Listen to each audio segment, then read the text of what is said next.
গ্রামটা মধুমতি নদীর আশেপাশে কোনো একটা জায়গায় হবে। ঘটনার সময়কাল 1955 বা 56 সাল। তখন বর্ষাকাল যখন হতো, বিলে তো পানি চলে আসতো, নদীতেও পানি, বাংলাদেশের প্রেক্ষাপটে তো এমনই হয়। তো ওই সময় ওই এলাকায় একজন ব্যক্তি ছিলেন, তার নামটা জানা যায়নি। উনি কি করতেন, বিলের বিস্তীর্ণ এলাকা লিজ নিতেন। দেখা যাচ্ছে যে বিলে তো পানি চলে আসছে, যেখানে যেই জমির মালিক তার কাছে গিয়ে কথা বলতেন। এইভাবে বলতে বলতে বিস্তীর্ণ এলাকায় দেখা যাচ্ছে যে উনি ওই জায়গাটুকু শুধু বর্ষাকালের জন্য লিজ নিতেন। জমির মালিক উনি কিন্তু ওই সময় তো আর ফসল ফলাতে পারবেন না, এই কারণে খুবই অল্প টাকায় ওই এরিয়াটা ভাড়া দিয়ে দিতেন। এভাবে অনেক লোকের কাছ থেকে উনি জমি ভাড়া নিয়ে ওই এলাকাতে উনি মাছ ধরার কাজ করতেন। উনি যে একা থাকতেন বিষয়টা এরকম না, ওনার আন্ডারে আরো বেশ কয়েকজন মানুষ ছিল, তারাও মাছ ধরতেন। একা তো এত বড় এরিয়া আসলে কভার করা সম্ভব নয়। তো এই যে ভদ্রলোক উনি যে কাজটি করতেন সেটা হচ্ছে বিলের একদম মাঝখানে বাঁশ দিয়ে খুঁটি তৈরি করে এর উপরে বাঁশের মাচা তৈরি করতেন। তারপরে একটা ইউ শেপের ছাউনি তৈরি করতেন। অনেক সময় নৌকা এই ধরনের ইউ শেপের ছাউনি দেখা যায়। তো এর ভিতরে উনি রাত্রি যাপন করতেন। ওনার একটা ডিঙি নৌকা ছিল, এগুলো নিয়ে বিভিন্ন জায়গায় উনি যেতেন, দেখতেন যে ওনার আন্ডারে থাকা লোকগুলো ঠিকঠাক মতো মাছ ধরছে কিনা। উনিও মাছ ধরতেন, তবে উনি যেটা করতেন সেটা হচ্ছে ওনার যে মাচা, এই মাচার উপর বসে ছিপওয়ালা যে বড়শি, এই বড়শি দিয়ে মাছ ধরার চেষ্টা করতেন। আর হচ্ছে মাঝে মাঝে উনি টানা বড়শি, যেগুলোতে ছিপ থাকে না, তারপরে এটা আমাদের এলাকায় টোন বলে, মানে মাছ যখন খাবার খায় তখন কিন্তু উপরে থাকা একটা জিনিস, যে জিনিসটা ওঠানামা করে, ওটা দেখলে বোঝা যায় যে নিচ থেকে কোনো মাছ খাবার খাচ্ছে কিনা। তো ওগুলোতে আবার টোন থাকে না। এটা এমন যে শুধু সুতার টান দেখে অনুভব করতে হয় কোনো মাছ খাবার খাচ্ছে। সাধারণত বড় মাছের জন্য এই ধরনের বড়শিগুলো ব্যবহার করা হয়। এক রাত্রে হয় কি উনি গিয়েছেন, তো ওই রাত্রে ওনার অধীনে থাকা লোকজন খুব একটা বেশি আসেনি, কেননা প্রত্যেকেরই বিভিন্ন ধরনের পারিবারিক ব্যস্ততা তো থাকেই। দেখা যাচ্ছে ওনার আন্ডারে 5-6 জন লোক আছে, এর মধ্যে 3-4 জনই নাই। তখন উনি চিন্তা করলেন যে আজকে তো অনেকেই নাই, আর পাহারা দিয়ে কি করব, এক কাজ করি, এই 1-2 জন আছে থাক, ওরা তো দূরে দূরে আছে, ওরা ওদের মধ্যে করে মাছ ধরুক, আমি আর আজকে বাইরে বের না হই, আজকে ছাউনির ভিতরেই থাকি।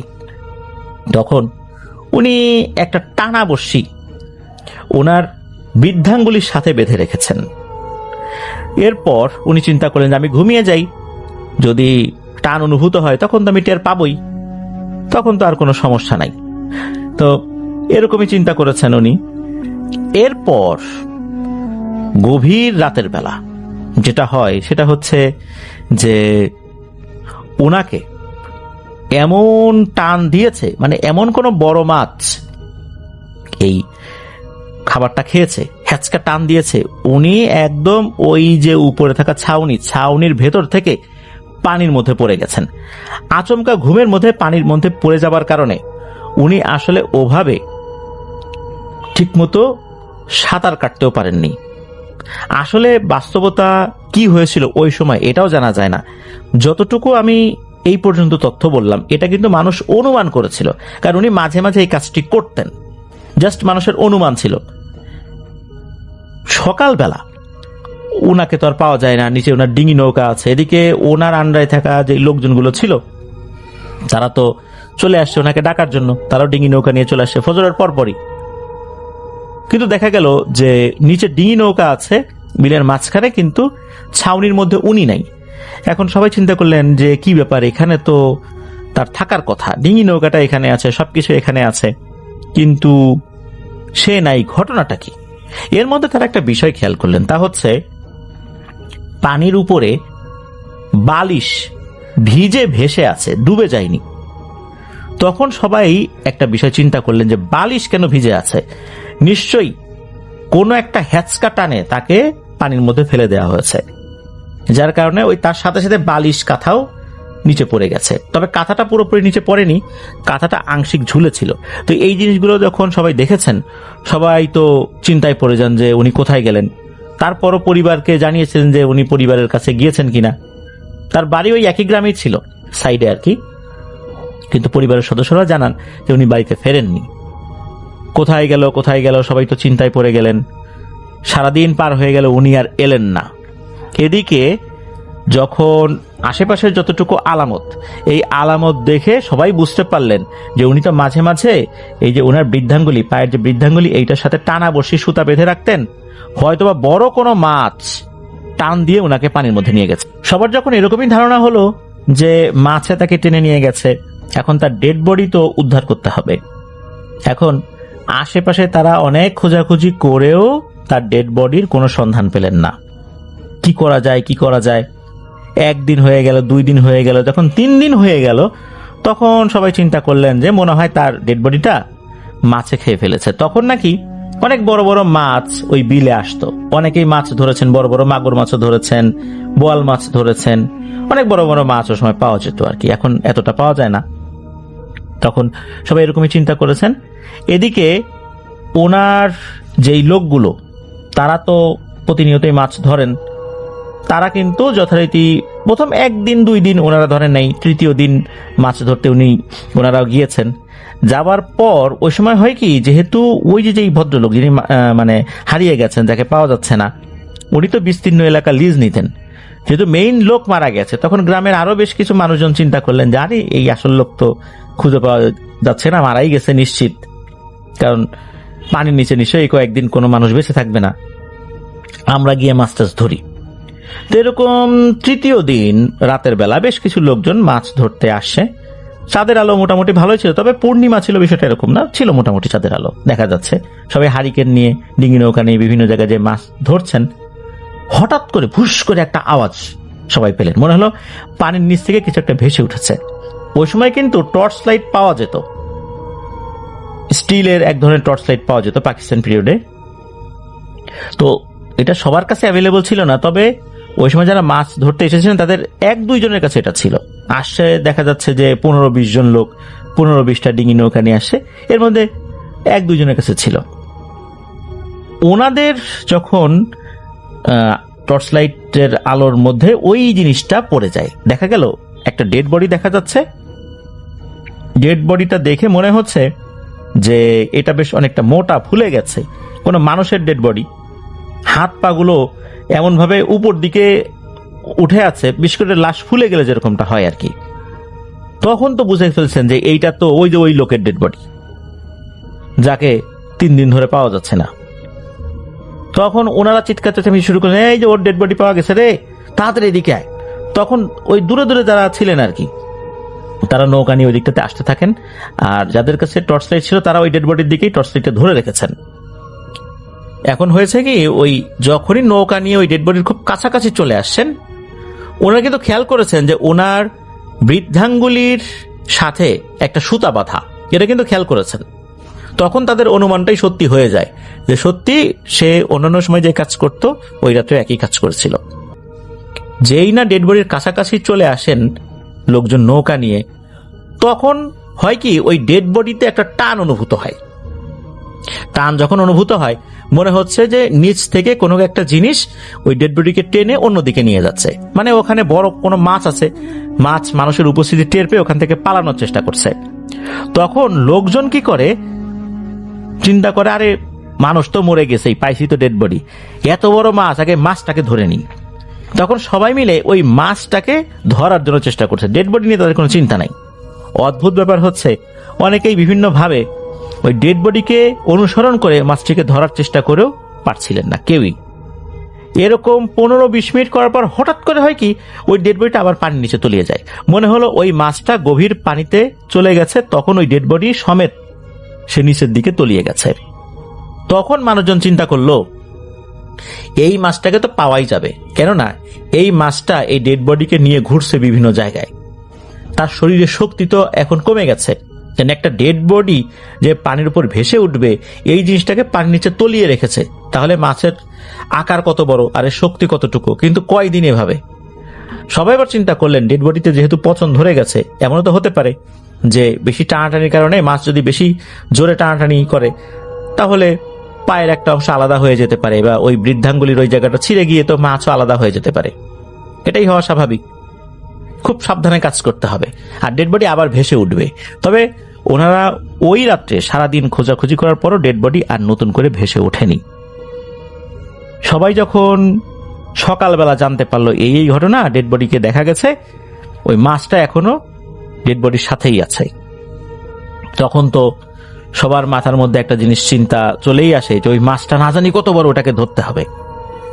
এখন দিনের বেলাতে সবাই নৌকা নিয়ে খোঁজাখুঁজি করেছেন, কিন্তু ডেড বডিকে কেউ দেখতে পায়নি। এখন ডেড বডি যদি ভেসে না ওঠে বা ডেড বডি দেখা না যায়, তাহলে তো ওই মাছের অবস্থানটা শনাক্ত করা যাচ্ছে না।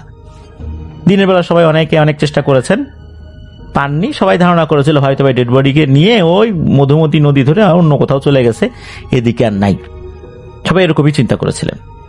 এর মধ্যে একটা লোক, উনি দিনের বেলা বের হইতে পারেন নাই, তার অন্য একটা কাজ ছিল। চিন্তা করলেন যে আজকে আমি রাতের বেলা বের হবো দেখি। তবে রাতের বেলা উনি একাই যে বের হয়েছেন বিষয়টা এরকম না, আরো বেশ কিছু লোকজন বের হয়েছেন যে ওই মাছটাকে ধরবো। সবার মাথার মধ্যে ওইটাই কাজ করছে, মাছটাকে ধরবো। তো উনি যখন বের হয়েছেন তখন ওর স্ত্রী বলতেছেন যে আরে লোকটা মারা গেল, অথচ এখনো তার দাফন কাফন হলো না। এদিকে একটা কথা, সবাই আছে মাছ নিয়ে, সবাই মাছ ধরতে চায়। একটা লোকও বলে না যে এই পরিবারের কাছে এই লোকটার লাশটা হস্তান্তর করি, লাশটা উদ্ধার করি। একটা লোক এটা বলে না। মানুষজনের কি বিবেক মরে গেল? এই কথাটা ওই ব্যক্তির মাথায় লাগে যে আসলেই তো তাই, আমরা সবাই মাছের জন্য পাগল হয়ে গেছি, এত বড় মাছ ধরবো, এত বড় মাছ পাবো। কিন্তু একটা পরিবারের উপার্জনক্ষম ব্যক্তি মারা গেলেন, তার সন্তানাদি কান্নাকাটি করছে, তার শেষকৃত্যের একটা ব্যবস্থা করতে হবে, দাফন কাফন করতে হবে, এই চিন্তা তো আমাদের মাথায় নেই। আমরা আছি এই মাছ নিয়ে। তখন উনি চিন্তা করলেন যে যাই, আমি এই মাছের সন্ধানে না গিয়ে আমি লাশের সন্ধানে যাই, লাশটা উদ্ধার করব। তারপর মাছ পেলে পেলাম, না পেলে কোনো আফসোস নেই, লাশটা উদ্ধার করে অন্তত তার পরিবারের কাছে হস্তান্তর করি। উনি ওনার স্ত্রীর কথায় মনটা পরিবর্তন করে বের হয়েছেন। তখন ওনার মাথায় একটাই জিনিস কাজ করছে যে আল্লাহ তুমি ওই লাশটার সন্ধান আমাকে মিলাই দাও, আমি পরিবারের কাছে এটা হস্তান্তর করি। এরপর উনি বের হয়েছেন। বের হয়ে ঘন্টাখানিক খুঁজলেন। এর মধ্যে দেখা গেল যে আরো কিছু নৌকায় কিছু লোকজনের সাথে ওনার দেখা হলো, ওনাদের গ্রামেরই লোকজন। উনি বলতেছেন এই লাশটাকে দেখেছো? তখন বলতেছে আরে লাশ আছে নাকি এখন আর, ওই লাশ দেখো ওই মাছেই খেয়ে ফেলছে, এখন মাছ ধরার জন্য আমরা বেরোইছি, দেখো না কত বড় বড় টেটা নিয়ে বেরোইছি, ওই দিন তো পাই নাই, এইবার যদি খালি দেখি একদম টেটা বিধাই দিব মাছের শরীরে। তখন লোকটা বলে আরে ভাই আগে লাশটা উদ্ধার করো, লাশটা উদ্ধার করাটা বেশি জরুরি। লোকজন আবার তাকে একটু টিকা টিপ্পনি কাটছে যে যে মারা গেছে তাকে নিয়ে তো চিন্তা করে লাভ কি, যেটা জীবিত আছে ওইটারে আগে ধরি, এরকম কথা বলছেন। কিন্তু উনি এই কথাগুলোতে আসলে ওইভাবে ভ্রুক্ষেপ না করে উনি ওই নৌকা নিয়ে আশেপাশে বিভিন্ন জায়গায় খোঁজাখুঁজি করার চেষ্টা করছেন। উনি খুঁজছেন, তখন মোটামুটি ফজরের আজান দিবে ভাব। এর মধ্যে কিন্তু উনি কিছুই দেখেন নাই। স্বাভাবিকভাবে উনি খোঁজাখুঁজি করেছেন, অনেকটা সময় পার হয়ে গেছে, ফজরের আজান দিবে ভাব। এমন সময় হঠাৎ করে ওনার নৌকা থেকে মোটামুটি 10-15 হাত দূরে ভুস করে একটা লাশ ভেসে ওঠে পানির নিচ থেকে। তখন তো উনি এটা দেখেছেন, দেখার পর উনি বলছেন আলহামদুলিল্লাহ, এইবার লাশটা আমি আস্তে আস্তে সংগ্রহ করি, কেননা তাড়াহুড়া করে নৌকার বৈঠা চালালে তো মাছটা টের পেয়ে যাবে, কারণ মাছটা ওটার সাথেই আছে, এতটুকু বুঝতে পেরেছিলেন। কারণ উনিও খেয়াল করেছিলেন, ওনার হাতে কিন্তু টর্চ লাইট ছিল, উনি খেয়াল করেছিলেন যে তখনও ওনার বৃদ্ধাঙ্গুলির সাথে ওই দইটা বাঁধা, দইটার টান অনুভূত হচ্ছে, দেখা যাচ্ছে ওই দইটার সাথে কিছু একটা আছে। উনি আস্তে আস্তে নৌকা নিয়ে ওই লাশটার কাছে গেলেন। লাশটা কিন্তু ওরকমই আছে, এমনি পানিতে ভেসে থাকা অবস্থায় হালকা নড়াচড়া করে, পানির স্রোতের কারণে ওরকম হচ্ছে। এরপর উনি লাশের কাছে গিয়েছেন, বিসমিল্লাহ বলে খুব সাবধানে লাশটা উনি টেনে ওনার নৌকার উপর তোলেন। যেহেতু প্রায় 4-5 দিন হয়ে গেছে, লাশটা ফুলে গেছে, পচেও গেছে, তবে পোকা ধরেনি আর কি, দুর্গন্ধ বের হচ্ছে। উনি লাশটা যখন তোলার পর উনি তখন চিন্তা করলেন যে আচ্ছা লাশের সাথে তো এখন যে সুতা, বিশেষ করে বৃদ্ধাঙ্গুলির সাথে সুতা বাঁধা, এই সুতাটা এখন খুলে উনি তো ছেড়ে দিবেন না কি করবেন। উনি চিন্তা করলেন যেহেতু লাশটা আমি উদ্ধার করছি আলহামদুলিল্লাহ, পরিবারের কাছে এখন হস্তান্তর করব, এখন এই সুতাটা একটা কাজ করি, আমি তো এত বড় মাছ ধরে রাখতে পারবো না, এই নৌকার সাথে যে কাঠ আছে এই কাঠের সাথে এই সুতাটা গিট দিয়ে রাখি, তারপর দেখি কি হয়, তারপর দেখি আস্তে আস্তে মাছটা তুলতে পারি কিনা। উনি খেয়াল করলেন এই যে উনি লাশটা তুললেন, গিট খুলে আবার কাঠের সাথে উনি বাঁধলেন, এর মধ্যে কিন্তু ওই সুতায় একটা টানও অনুভূত হয়নি। কিন্তু উনি বুঝতে পারছিলেন যে এখানে মাছ আছে, কিন্তু মাছটা কেন পালিয়ে যাচ্ছে না, এটা উনি চিন্তা করলেন। উনি যখন ওই সুতাটা নৌকার পাটাতন বা সাইডের কোনো কাঠের সাথে গিট দিয়েছেন। এরপর ওই সুতা ধরে আস্তে আস্তে টানার চেষ্টা করছেন। উনি দেখতে পেলেন যে একটা বিশাল বড় সাইজের মাছ আছে।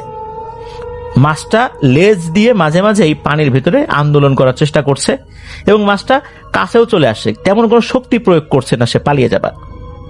এটা দেখে উনি অবাক হলেন আর চিন্তা করলেন, টানা কয়েকদিন এই লাশটা নিয়ে এসে চলাচল করছে, মনে হয় খুব ক্লান্ত হয়ে গেছে, শরীরে শক্তি নেই, এই কারণেই সে শক্তি প্রয়োগ বা শক্তি দেখাতে পারছে না।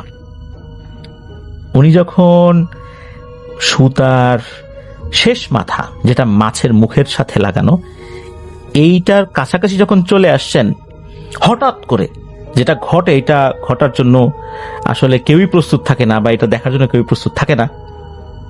উনি দেখলেন মাছটা তার মাথাটা অনেকটাই সাপের ফনার মতো উপরে তুলে ফেলেছে। তোলার পর ওই লোককে বলতেছে, কিরে বেটা, তুই ভালো মানুষ, আসলেই তুই ভালো মানুষ, তোকে আমি ধরা দিলাম, কিন্তু ধরা দিলাম মানে এই না যে তুই আমাকে ধরে নিয়ে যাবি। এর আগে যারা আসছে এরা সবাই এই লাশটার পরিবর্তে আমাকে ধরার জন্য আসছে, এই জন্য কেউ ধরতে পারেনি। এই প্রথম একজন মানুষ পাইলাম যে লাশটা নেয়ার জন্য আসছে। শোন, আমি ওই সময় অনিচ্ছাকৃতভাবে একটা খাবার খেয়ে ফেলি, তখন এই বড়শির সাথে আটকে যাই। ওখান থেকে পালানোর চেষ্টা করতে গেলে সাথে সাথে এই লোকটাও চলে আসে। এই লোকটা আমাকে দেখেও ফেলে, তখন পানির মধ্যে পড়ে যায়। তখন আমারও কিছু করার ছিল না, কারণ তখন আমি এই লোকটার সাথে আটকে গেছি। তখন আমাকেও পালাতে হবে ওখান থেকে। আমারও মাথা কাজ করতেছিল না, আমি পালানোর চেষ্টা করতেছিলাম, ওই লোকটা ডুবে মারা যায়। এখন এই লোকটার সাথে আমি আটকে গেছিলাম। আমি অপেক্ষায় ছিলাম কখন কোনো মানুষ এসে শুধু এই লাশটার কথাই চিন্তা করে, কিন্তু কেউ আসেনি। আমি বুঝতে পারলাম যে তুই এই লাশটা নেয়ার জন্য এসেছিস, তাই আমি তোকে ধরা দিলাম। তুই কিন্তু লাশটা খুলেছিস, আগে কিন্তু মাছের চিন্তা করিস নাই, এটা আমি বুঝতে পারছি। পরবর্তীতে তুই মাছ ধরার জন্য চেষ্টা করবি, এটা স্বাভাবিক। এই জন্যই আমি তোর কাছে আসলাম, এই কথাগুলো বললাম। মনে রাখিস, আমি না চাইলে তুই এই মাছের দড়ি খুলতে পারতি না। তুই পেরেছিস, এর পিছনে আরো কিছু কারণ আছে, সেগুলো আমি বলবো না। তবে মনে রাখিস যে আমি এই লাশটার সাথে আটকে গেছিলাম। কোনো ভালো মানুষ যদি এটা খুলে দেয় তবে আমি মুক্তি পেতাম, তা না হলে আমি মুক্তি পেতাম না। আমাকে মুক্তি দেবার জন্য ধন্যবাদ। যা, লাশটা তার পরিবারের কাছে পৌঁছে দে, আর আমাকে ধরার চেষ্টা করতে নিষেধ করবি তোর গ্রামের লোকদেরকে। এই বলেই নাকি মাছটা একটা হাসি দেয়, মানে হি হি করে একটা হাসি দিয়ে আবার পানির নিচে ডুব দিয়ে চলে যায়। ওই ব্যক্তি যতটুকু বলেছিলেন যে এটা ছিল বিশাল আকৃতির একটা বোয়াল মাছ। এখন উনি এটা দেখলেন, মাছ ওনার সাথে কথা বলে, উনি শুধু বড় বড় চোখ করে তাকিয়েছিলেন, উনি কোনো কথা বলার মতো শক্তি ছিল না। এরপরে উনি নৌকার মধ্যেই অজ্ঞান হয়ে পড়ে যান। এদিকে ওই রাতের বেলা অনেকেই যারা মাছ ধরার জন্য বাইরে বেরিয়েছিলেন, তারা যখন সকালের দিকে বাড়ির দিকে ফিরছিলেন, তখন দেখা যায় একটা নৌকা ভাসছে। নৌকার উপরে একটা ফুলে ওঠা লাশ দেখা যাচ্ছে, আর নৌকার এক সাইডে একটা লোক পড়ে আছে। লোকজন তো কাছাকাছি যায়, গিয়ে দেখে যে এই অবস্থা। তখন ওই নৌকাকে তীরে নিয়ে আসে, মানে পাড়ে নিয়ে আসার পর ডেড বডিটাও তারা পরিবারের কাছে হস্তান্তর করেন। ওই লোকটাকেও তার বাড়িতে পৌঁছে দেন। লোকটার জ্ঞান ফেরে পরবর্তীতে উনি সব কথা খুলে বলেন এই ঘটনা। গ্রামবাসীদের মধ্যে কিন্তু একটা আতঙ্ক সৃষ্টি হয়ে যায় যে এরকম একটা ঘটনা ঘটলো। এখন এই ঘটনা এখানেই সমাপ্ত হলে ভালো হতো, কিন্তু ঘটনাটা এখানেই সমাপ্ত হলো না। রাতের বেলা নাকি মাঝে মাঝেই ওই বিশাল আকৃতির ওই মাছটাকে দেখা যেত। কিভাবে? কোন লোক রাতের বেলা মাছ ধরছে, দেখা যাচ্ছে দূর থেকে পানি উঁচু হয়ে ঢেউয়ের মতো হয়ে তার দিকে এগিয়ে আসে। সমুদ্রে যেভাবে আমরা দেখি যে ঢেউ উঁচু হয়ে পারে এসে আশ্রে পড়ছে, মনে হচ্ছে বিশাল কিছু কোন নৌকার দিকে ধেয়ে আসছে। যেই না ওই নৌকার কাছাকাছি আসতো, তখনই ওই ঢেউটা পানির সাথে মিশে যেত, মানে ওই ঢেউ আর থাকতো না। বোঝাই যাচ্ছিল ওই ঢেউয়ের ওইখানে পানির নিচে কিছু একটা আছে। তো এরকম কিন্তু দেখছিল। কোনো কোনো মানুষ ওই বোয়াল মাছটাকে দেখেছেও, বিভিন্ন সময় দেখেছে, তবে বড় ধরনের কোনো ক্ষয়ক্ষতি হয়েছে বলে শোনা যায়নি। এদিকে হয় কি, এরকম জিনিস যখন অনেকেই দেখছিল ওই বোয়াল মাছটাকে, মানুষজনের মধ্যে একটা আতঙ্ক সৃষ্টি হয় যে না জানি আমাদেরকে কখন খেয়ে ফেলে। সে যেভাবে ঢেউ সৃষ্টি করে আসে, ওই ঢেউ যদি ডিঙি নৌকা উল্টে যায়, পানির মধ্যে কেউ পড়ে গেলে এই জিনিসটা তো তাকে খেয়ে ফেলবে। তখন স্থানীয় লোকজন ওই এলাকার ভালো একজন আলেমের কাছে যান, যিনি রুকিয়া সংক্রান্ত বিষয়ে পারদর্শী ছিলেন। ওনার বয়স ছিল 50-55 বছর। ওনার নামটা জানা যায়, খুব রিনাউন্ড একজন ব্যক্তি ছিলেন। ওনার নাম ছিল মাওলানা ইলিয়াস। ওই ইলিয়াস হুজুরের কাছে গিয়ে যখন বিষয়টা খুলে বলা হয়, ইলিয়াস হুজুর বললেন যে ঠিক আছে, আমি বিষয়টাকে বোঝার চেষ্টা করি, জানার চেষ্টা করি, এরপরে এই সমস্যার সমাধান কিভাবে করা যায় আমি দেখব। আপনারা কয়েকদিন পরে আসেন, আর এর মধ্যে পানিতে, বিশেষ করে যেই এলাকাগুলোতে ওকে দেখা যায় ওদিকে মাছ ধরতে যাবার দরকার নেই। উনি এই পরামর্শ দেন। উনি 3-4 দিন পর ওনার ছাত্র মারফত ওই গ্রামের একজন ব্যক্তির কাছে খবর পাঠান যে যারা আসছিলেন আমার সাথে কথা বলার জন্য তারা একটু আসেন। তারা আসেন। আসার পর হুজুর বলেন যে মূলত এই যে মাছটা, এটা পানির একটা ভয়ঙ্কর শক্তিশালী জিন। তবে এই জিনটা খারাপও বলা যাবে না, ভালোও বলা যাবে না। সে যে মানুষের উপকার করবে বিষয়টা এরকম না, আবার যে ক্ষতিও করবে বিষয়টা এরকম না, সে তার মতো থাকে। মূলত একটা সময় সে একটা ভুল করে ফেলেছিল, একজন সুফি দরবেশের সাথে বেয়াদবি করে ফেলেছিল, এবং বেয়াদবিটা খুবই মারাত্মক লেভেলের বেয়াদবি ছিল, যার কারণে শাস্তি হিসাবে তাকে বোতল বন্দি করে মাটিতে পুঁতে দেওয়া হয়। কিন্তু হয় কি যে ওই মধুমতির একটা পাড় ভেঙে যায়, ভেঙে যাওয়ার পর পানির যেই তোরে বা চাপে যে পাড়টা ভেঙে যায়, ভেঙে ধপাস করে পানির উপর পড়ে, ওই সময় ওই পাড়টা ভেঙে যায়। মাটির বেশ গভীরে ওই একটা বোতল রাখা ছিল, যেই বোতলের মধ্যে ওই জিনটা বন্দি ছিল। বন্দি থাকার পর যখন ওই পাড়টা ভেঙে যায়, অনেক দিন আগের বোতল, দেখা যাচ্ছে যে ওই ভেঙে যাওয়ার পর যখন ওই বোতলটা আলগা হয়ে গেছে, পানির উপর পড়ে গেছে, এর কিছুক্ষণ পর পরই নাকি আর একটা চাপ, মানে এই যে মাটির একটা চাপ আর কি, বা একটা অংশ ভেঙে পড়ে ওখানে। তো ওই জিনিসটা যখন গিয়ে ওই বোতলের উপর আঘাত করে, তখন বোতলটা ভেঙে যায়, সেও মুক্তি লাভ করে। মুক্তি লাভ করার পর সে এদিক দিয়েই ঘুরে বেড়াচ্ছে, আর ওই সময় সে ক্ষুধার্ত ছিল, এই কারণে সে একটা খাবার দেখে খেয়ে ফেলে, আর তখন সে আটকে যায়। এখন এটাকে আসলে বন্দি করা যাবে না, সে যদিও কারো ক্ষতি করছে না, তবে এটাকে এখান থেকে দূরে সরিয়ে দেওয়া যেতে পারে। তুমি বাবা তোমার জায়গায় চলে যাও, তোমার আত্মীয় স্বজনের কাছে চলে যাও, মানুষজন ভয় পাচ্ছে, বর্ষাকাল, অনেকেই মাছ ধরে, তুমি তোমার জায়গায় চলে যাও, এরকমটা বলা যেতে পারে। এটার জন্য যে রুকিয়া সেটা করা যেতে পারে। তো এরকমটা উনি ওখানে বলে দেন, এবং বলে দেন যে আমি কয়েকদিন পর আমার কয়েকজন ছাত্রদেরকে নিয়ে আপনাদের এলাকায় আসবো, এসে রাতের বেলা ওখানে রুকিয়া করে ওই জিনটার সাথে কথা বলে তাকে বিদায় করে দিব, এরকমটা বলেন। এখন বিষয় হচ্ছে এখানে আরো কয়েকটা জটিল একটা বিষয় কাজ করেছে, তা হচ্ছে এই জিনটা দীর্ঘদিন বন্দী ছিল। এই বন্দী থাকার কারণে তার শরীরের শক্তি কিছুটা কমে গেছে, এটাই স্বাভাবিক। এটা পানির জিন, পানির মধ্যে তাদের শক্তি কিন্তু বেশি থাকে। এই জিনিসটাকে ঠিক যেভাবে, যেই পদ্ধতিতে উনি হাজির করতে চাচ্ছেন, এই পদ্ধতিটা কি ঠিক আছে, এটাও কিন্তু ওনার ভিতরে একটা চিন্তা কাজ করেছে। উনি কি করেছেন, ওনার সিনিয়র আর একজন বড় ভাই, উনি যখন মাদ্রাসায় ভর্তি হয়েছেন তখন ওনার মাদ্রাসায় লেখাপড়া শেষ, মানে মাওলানাও শেষ হয়ে গেছে, তবে ওনাদের দুইজনেরই ওস্তাদ ছিল একজনই। তো সিনিয়র বড় ভাইকেও উনি খুব সম্মান করতেন, দেখা হতো, ওনার থেকে বয়স 20-22 বছরের বড় আর কি। ওনার বয়স ওই সময় 50-55 বছরের উপরে, তার বয়স যদি আরো 20 বছর বেশি থাকে তাহলে তার বয়স 75-এর মতো, এরকম আর কি, 75, 76, 77 এরকম হতে পারে। এর মধ্যে উনি তার কাছে গিয়েছেন, যার পর বিষয়টা খুলে বলেন যে আমি তো এরকম একটা রুকিয়া করতে যাব, এরকম একটা ঘটনা, এরকম একটা মাস কেন্দ্রিক একটা বিষয়। তখন ওই বড় ভাই উনি কিছুক্ষণ চুপ করে থেকে বলেন যে তুমি কবে যেতে চাও, এরকম সময় টময় বলে যে আমি এরকম এরকম যেতে চাই, কোন পদ্ধতিতে কাজ করতে চাও। তখন উনি বলেন যে আমি এই পদ্ধতিতে কাজ করতে চাই।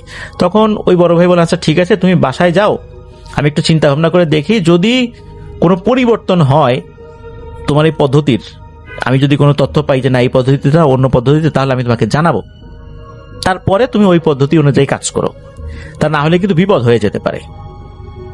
উনি কিন্তু তখনও ওই জিন সম্পর্কে বেশ একটা জানতেন না, মানে ওই যে বড় ভাই আর কি হুজুরদার কাছে গিয়েছিলেন, ইলিয়াস হুজুরদার কাছে গিয়েছিলেন।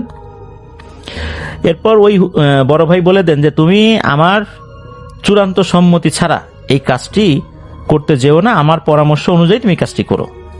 এখন হয়েছে কি, ওই যে নির্দিষ্ট যে দিনের কথা বলেছিলেন হুজুর, ওই দিনের আগেই কয়েকজন লোক এসে ওনাকে বারবার তাকাতে দিয়ে যায়, হুজুর আমরা তো মাছ ধরতে নামতে পারতেছি না, ভয় লাগতেছে, আপনি আসেন আসেন আসেন। এদিকে ইলিয়াস হুজুরও ওনার সেই বড় ভাইয়ের তথ্যের অপেক্ষায় থাকতে থাকতে একটা সময় দেখা গেল যে ওই লোকজন এসে ওনার বাসার উপর বসে আছে যে হুজুর চলেন চলেন। তখন তো মোবাইল ফোনের যুগ ছিল না যে তথ্য ফোনে ফোনে নিয়ে নেবেন। একরকম বাধ্য হয়েই উপায়ন্ত না দেখেই ইলিয়াস হুজুর ওনার 5 জন ছাত্র নিয়ে ওই লোকদের সাথে রওনা হন। উনি তো চলে গেছেন। যাবার পর এশার নামাজের পর উনি ওনার 5 জন ছাত্রকে নিয়ে বসেছেন নদীর পাড়ে, আর গ্রামের বেশ সাহসী 20-25 জন লোককে দূরে দাঁড়িয়ে থাকতে বলেছেন এবং বলেছেন যদি কখনো সাহায্যের দরকার হয় তোমরা কিন্তু এগিয়ে আসবা, আশা করি লাগবে না, তারপরে এগিয়ে আসবা। তো ইলিয়াস হুজুর উনি ওনার ছাত্রদের এই 5 জনকে গোল করে বসিয়েছেন, মাঝখানে উনি বসেছেন। একদম ওই নদী তো না, ওইটা যেটা বিল আর কি, বিলের একটা নির্দিষ্ট জায়গায়, যেই জায়গার ওই জায়গাটার কাছাকাছি জায়গা আর কি, ওই মাছটাকে দেখা গিয়েছিল আর কি। ওখানে উনি বসে ওজিফা শুরু করেছেন, রুকিয়া শুরু করেছেন। মিনিট 10 উনি রুকিয়া করতেই হঠাৎ করে দেখা যাচ্ছে সুনামির মতো বিশাল একটা ঢেউ ওনাদের দিকে ধেয়ে আসছে। উনি প্রথম দিকে ভয় পাননি, তবে ওনার যে স্টুডেন্ট ওদের বয়স কিন্তু কম ছিল, এরা তো ভয় পাচ্ছে। উনি বলছেন খবরদার পড়া থামাবা না, তোমরা পড়া চালিয়ে যাও, কোনো সমস্যা হবে না ইনশাল্লাহ। ওই ঢেউটা কাছাকাছি এসে একদম নেমে গেল, মানে ঢেউ যে তীরে আশ্রে পড়বে বিষয়টা এরকম না, নেমে গেল। সবাই চিন্তা করলেন মনে হয় এই জিনিসটা এখানে চলে এসেছে, আর যেহেতু কোনো আক্রমণ করছে না কোনো সমস্যা নেই। এরই মধ্যে ঘটে গেল আর একটা ঘটনা। হঠাৎ করে ভয়ঙ্কর আকৃতির একটা মাছের মাথা পানির উপর ভেসে উঠল। বিশাল তার হা, মানে মুখটা বিশাল বড়, হা করে মানে একটা শব্দ করেছে, হা এইভাবে একটা শব্দ করেছে, এরকম করে ওই হুজুরের দিকে আগানো শুরু করেছে। যেই না আগানো শুরু করেছে এই বিভৎস দৃশ্য দেখে উনি এটাও খেয়াল করলেন যে ওর মুখের মধ্যে সুচালো অনেকগুলো দাগ। এই জিনিস দেখে হুজুর ওখানে অজ্ঞান হয়ে পড়ে যান। যিনি রুকিয়া করছেন এত সাহসী একজন লোক, উনি ওখানে অজ্ঞান হয়ে গেছেন। ওনার থেকে অল্প বয়স্ক স্টুডেন্ট 5 জন ওখানে বসে আছে, এদের অবস্থা কি হবে? দূর থেকে যেই গ্রামবাসী যারা দাঁড়িয়েছিলেন কি, এনারা যখন দেখছেন হুজুর অজ্ঞান হয়ে গেছে, এদিকে তার ছাত্ররাও দৌড়ঝাঁপ শুরু করে দিয়েছে পালানোর জন্য, আর ওই ভয়ঙ্কর আকৃতির মাছের মাথাটাও তারা দেখে ফেলেছেন। এখন ওনারা কি করবেন? ওনারা তো দোয়া দূরত কিছু জানেন না, ওরা শুধু আল্লাহর নাম নিতে নিতে উল্টো দিকে ঘুরে দৌড় দিয়েছেন। এর মধ্যে একজন বৃদ্ধ লোক হাতে লাঠি নিয়ে আস্তে আস্তে এগিয়ে এসে বলে, এই থামো, তোমরা থামো, কেউ দৌড়ায়ও না, সবাই দাঁড়াও এখানে, আমি দেখতেছি। তখন বলে আপনি কে? বলে যে আমি আসলে সেই ব্যক্তি যার কাছে তোমাদের এই হুজুর গেছিল, আমার অপেক্ষায় তো ছিল না, আমি বুঝতে পারলাম যে একটা ঝামেলা এখানে হবে, এই জন্য আমি আবার এদিকে চলে আসছি, মানুষের কাছে শুনতে শুনতে চলে আসছি যে এইখানে রুকিয়া করবে। এখন কেউ দৌড়ায় না, থামো, আমি দেখতেছি বিষয়টা। তখন উনি এগিয়েছেন ওইদিকে। ওই যে মাছটা, ওই মাছটা দূর থেকে যখনই দেখেছে যে আরেকজন হুজুর এগিয়ে আসছে, সে ওখানেই থেমে গেছে। আর হুজুরের যে 5 জন স্টুডেন্ট তারা তো যেদিকে পেরেছে দৌড় দিয়েছে, এদিকে হুজুর কিন্তু বিশেষ করে ইলিয়াস হুজুর ওখানে অজ্ঞান হয়ে পড়ে আছেন। এদিকে ওই যে হুজুর, ওনার নামটা জানা যায় নাই, তো উনি এগিয়ে আসেন লাঠিতে ভর করতে করতে, যেহেতু ওনার বয়স হয়ে গেছিল 75-76 বছর। উনি এগিয়ে এসে বলছেন, হে মাছ, কি তোমার নাম, কি তোমার পরিচয় তা আমি জানি। তুমি কেন এখানে মানুষদেরকে বিরক্ত করছো? তোমার ক্ষতি করার জন্য তো এরা কেউ ডাকে নেই, বন্দি করার জন্য ডাকে নেই, এদেরকে এভাবে ভয় দেখাচ্ছ কেন? তখন নাকি ওই মাছ মুখ নাড়িয়ে নাড়িয়ে কথা বলছিলেন, এটা দূর থেকে লোকজন দেখতে পাচ্ছিল। হুজুরের গলার আওয়াজটা অনেকটা ক্ষীণ হয়ে তাদের কানে ভেসে আসলো। হুজুর কি বলছিলেন ওইভাবে বোঝা যাচ্ছিল না। শুরুর দিকে একটু হুজুর কড়া কথা বলেছিলেন, একটু লাউড ভয়েসে, এতটুকু দূরের লোকজন বুঝতে পারলেও পরের কথাগুলো বোঝা যায়নি। এরপর দেখা গেল মাছটা আস্তে করে পানির নিচে ডুব দিতে শুরু করলো, এরপরে সে চলে গেল। এদিকে তখন উনি ডাকছে, সবাই এদিকে আসো, এই যে তোমাদের ইলিয়াস হুজুরকে ধরো, তাকে ধরাধরি করে গ্রামে নিয়ে যাও, জ্ঞান ফেরাতে হবে। সবাই এগিয়ে আসেন, এরপর তাকে নিয়ে যাওয়া হয়। ওই 5 জন ছাত্র তো যে যেদিকে পেরেছে, এর মধ্যে 3 জনই বিভিন্ন জায়গায় গিয়ে মাথা ঘুরে পড়ে গিয়ে অজ্ঞান হয়ে গিয়েছিল, তাদেরকে উদ্ধার করা হয়, নিয়ে আসা হয়। এরপর যখন ইলিয়াস হুজুরের জ্ঞান ফেরে, ইলিয়াস হুজুরকে ওনার সেই সিনিয়র বড় ভাই বলতেছেন, তোমাকে বললাম না যে আমার জন্য অপেক্ষা করতে? তুমি জানো কি বিপদে পড়তে গেছিলে? তুমি যে পদ্ধতিতে রুকিয়া করতে গেছিলা, এই পদ্ধতিতে রুকিয়া করলে এই জিনটা মনে করতে তুমি তাকে বন্দি করতে আসতেছো। আর এই জিনটাকে এখন আর বন্দি করা যাবে না, ও তো তোমাকে খেয়েই ফেলতো, একদম পেটের মধ্যে নিয়ে যেত। যাই হোক, আল্লাহর রহমত আমি চলে আসছিলাম, কোনো সমস্যা হয়নি। তখন এই হুজুর বলেন যে আমি ওই জিনের সাথে কথা বলেছি, মূলত এই জিনটা কোনোভাবেই তার পরিবারের কাছে যেতে পারছিল না। সে মুক্তি লাভ করেছে এটা সত্য, কিন্তু এমন একটা বন্ধনী তাকে দেওয়া হয়েছিল যে সে এই এরিয়ার 10 কিলোমিটারের বাইরে যেতে পারবে না। এই জন্যই সে এদিক দিয়ে ঘুরছে। কিভাবে সে বাইরে যেতে পারে? ওর ওই বন্ধনীটা আমি কেটে দিয়েছি, ওর পরিবারের কাছে চলে গেছে, আর এখানে আসবে না। ও ভালোও না, খারাপও না, ও মানুষের ইচ্ছা করে ক্ষতিও করে না। মানুষ যদি ইচ্ছা করে ওকে ক্ষতি করে, তখন ও ক্ষিপ্ত হয়ে মানুষকে আক্রমণ করতে পারে। যেহেতু এরকম কেউই করেনি, এই জন্য ওই এখন পর্যন্ত এদিকে কোনো ওভাবে তাণ্ডব চালায়নি, মানুষকে হত্যা করেনি। আর একজন যে মারা গেছে সেটা অনাকাঙ্ক্ষিত ছিল, কিন্তু এরপরে সে এইভাবে ঘুরে বেরিয়েছে, যেহেতু ওই লাশটার সাথে সে আটকে গিয়েছিল। আমি রুকিয়া করে ওকে মুক্ত করে দিয়েছি। যে বন্ধনীটা ছিল 10 কিলোমিটার এরিয়া জুড়ে, এটা কেটে গেছে, ওর পরিবারের কাছে চলে গেছে, ও আর আসবে না। তো এমনটাই হুজুর ব্যাখ্যা করেন। আর ওনার কাছের ছোট ভাই ইলিয়াস হুজুর, তাকে বলেন যে তোমার আসলে আরেকটু অপেক্ষা করা উচিত ছিল আমার তথ্যের জন্য। এই বিপদটা তো হয়েই গেছিল প্রায়, এখনই তো মারা যেতা। এই জন্য পরামর্শ ছাড়া কাজ করা উচিত না। যে বিষয়ে কম বুঝবা, অবশ্যই সিনিয়রের সাথে পরামর্শ করে সেটা সমাধানের চেষ্টা করবা। ইলিয়াস হুজুরও বুঝতে পারেন যে শুধু উনি না, ওনার সাথে ওনার যে 5 জন স্টুডেন্ট, তাদের জীবনকে উনি বিপন্ন করে ফেলেছিলেন। এরপর গ্রামবাসীরা তাদেরকে ধন্যবাদ দেন, যেহেতু ইলিয়াস হুজুর কয়েক গ্রাম পরের একজন বাসিন্দা ছিলেন, আর যেই হুজুর আসেন উনি আরেকটু দূরের বাসিন্দা ছিলেন। এটাই ছিল ঘটনা।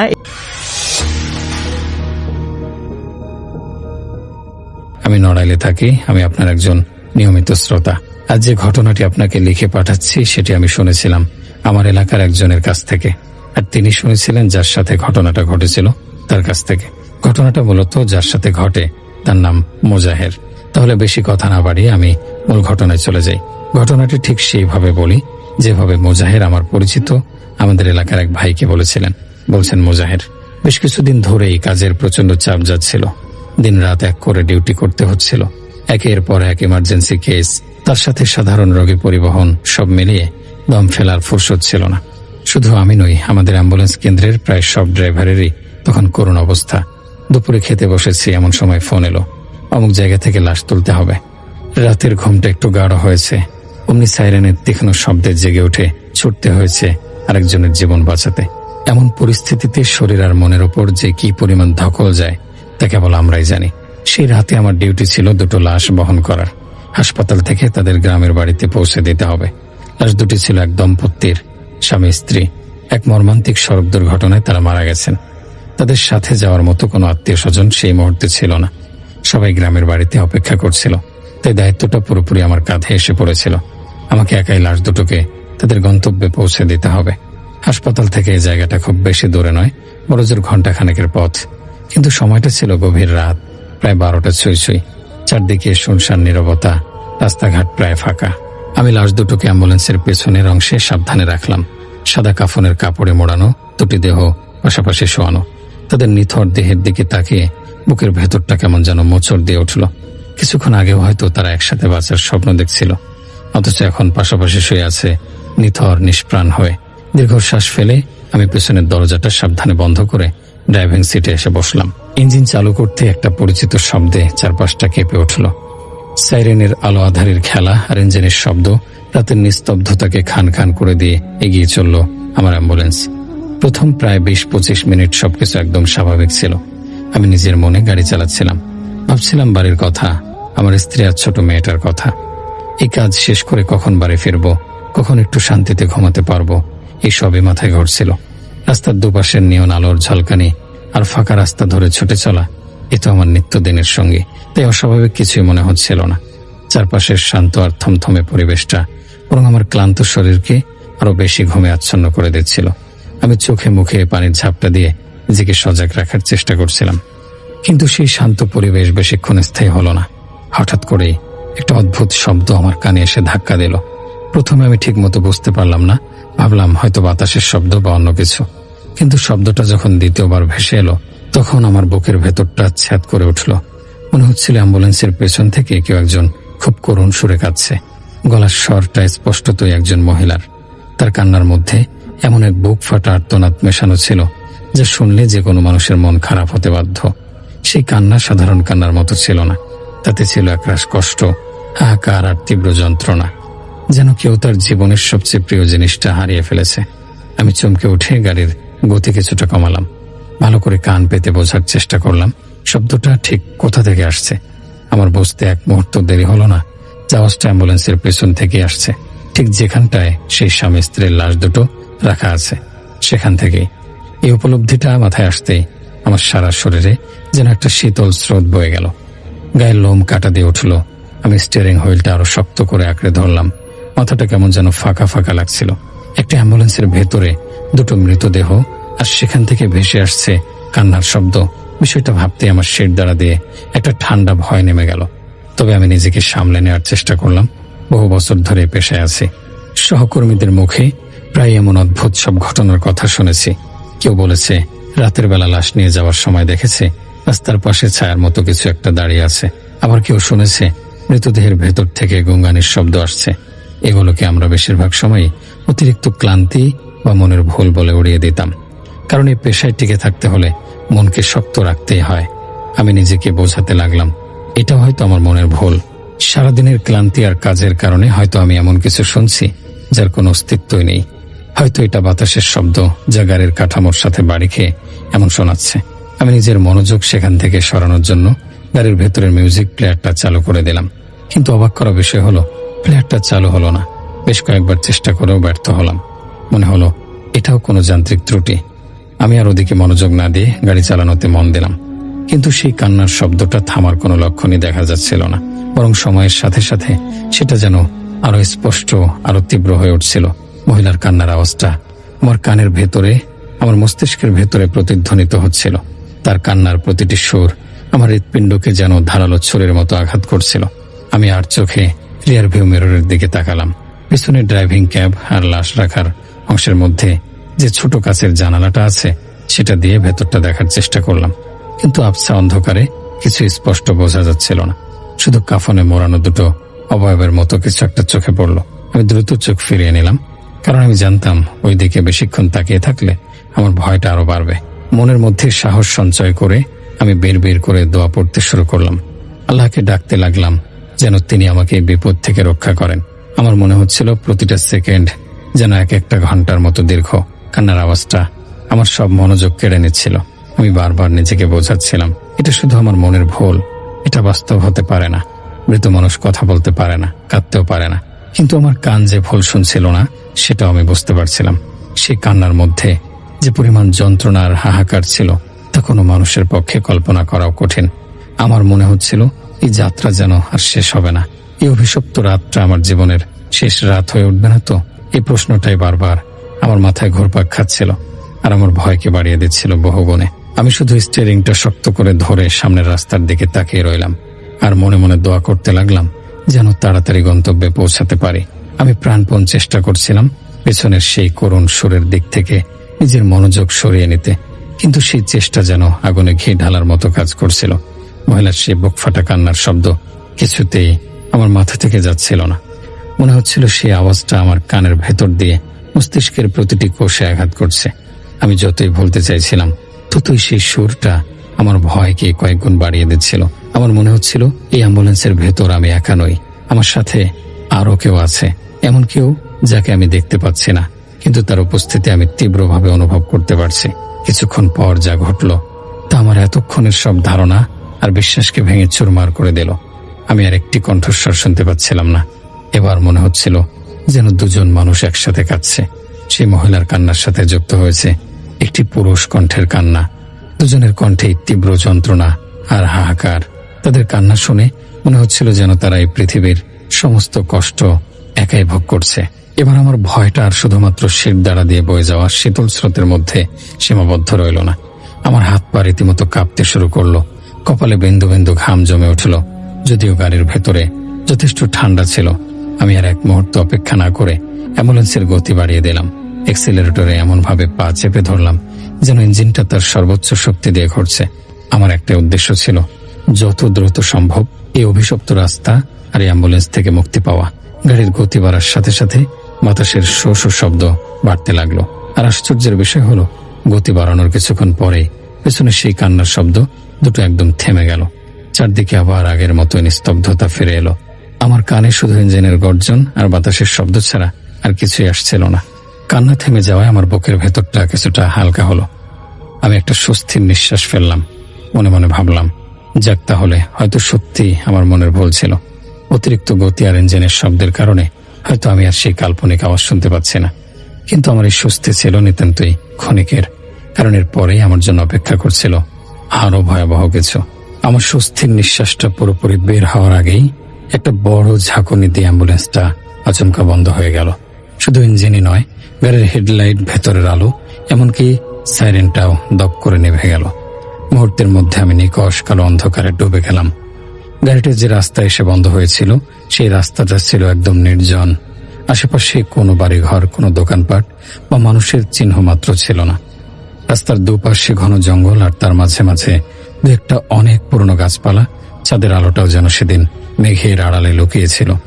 আমার গাড়ির হেডলাইট বন্ধ হয়ে যাওয়ায় পুরো এলাকাটা ভুতুরে অন্ধকারের চাদরে ঢেকে গেল। এমনকি সেই রাস্তায় অন্য কোনো গাড়িও চলাচল করছিল না, যা দেখে আমি একটু সাহস পেতাম। আমি কয়েকবার গাড়ি স্টার্ট দেওয়ার চেষ্টা করলাম, কিন্তু কোনো লাভ হলো না। চাবি ঘোরালে কোনো শব্দই হচ্ছে না, যেন গাড়ির ব্যাটারিটা পুরোপুরি অকেজ হয়ে গেছে। অথচ মাত্র কিছুক্ষণ আগেও গাড়িটা ঠিকঠাক চলছিল। হঠাৎ করে এমন কি হতে পারে তা আমার মাথায় আসছিল না।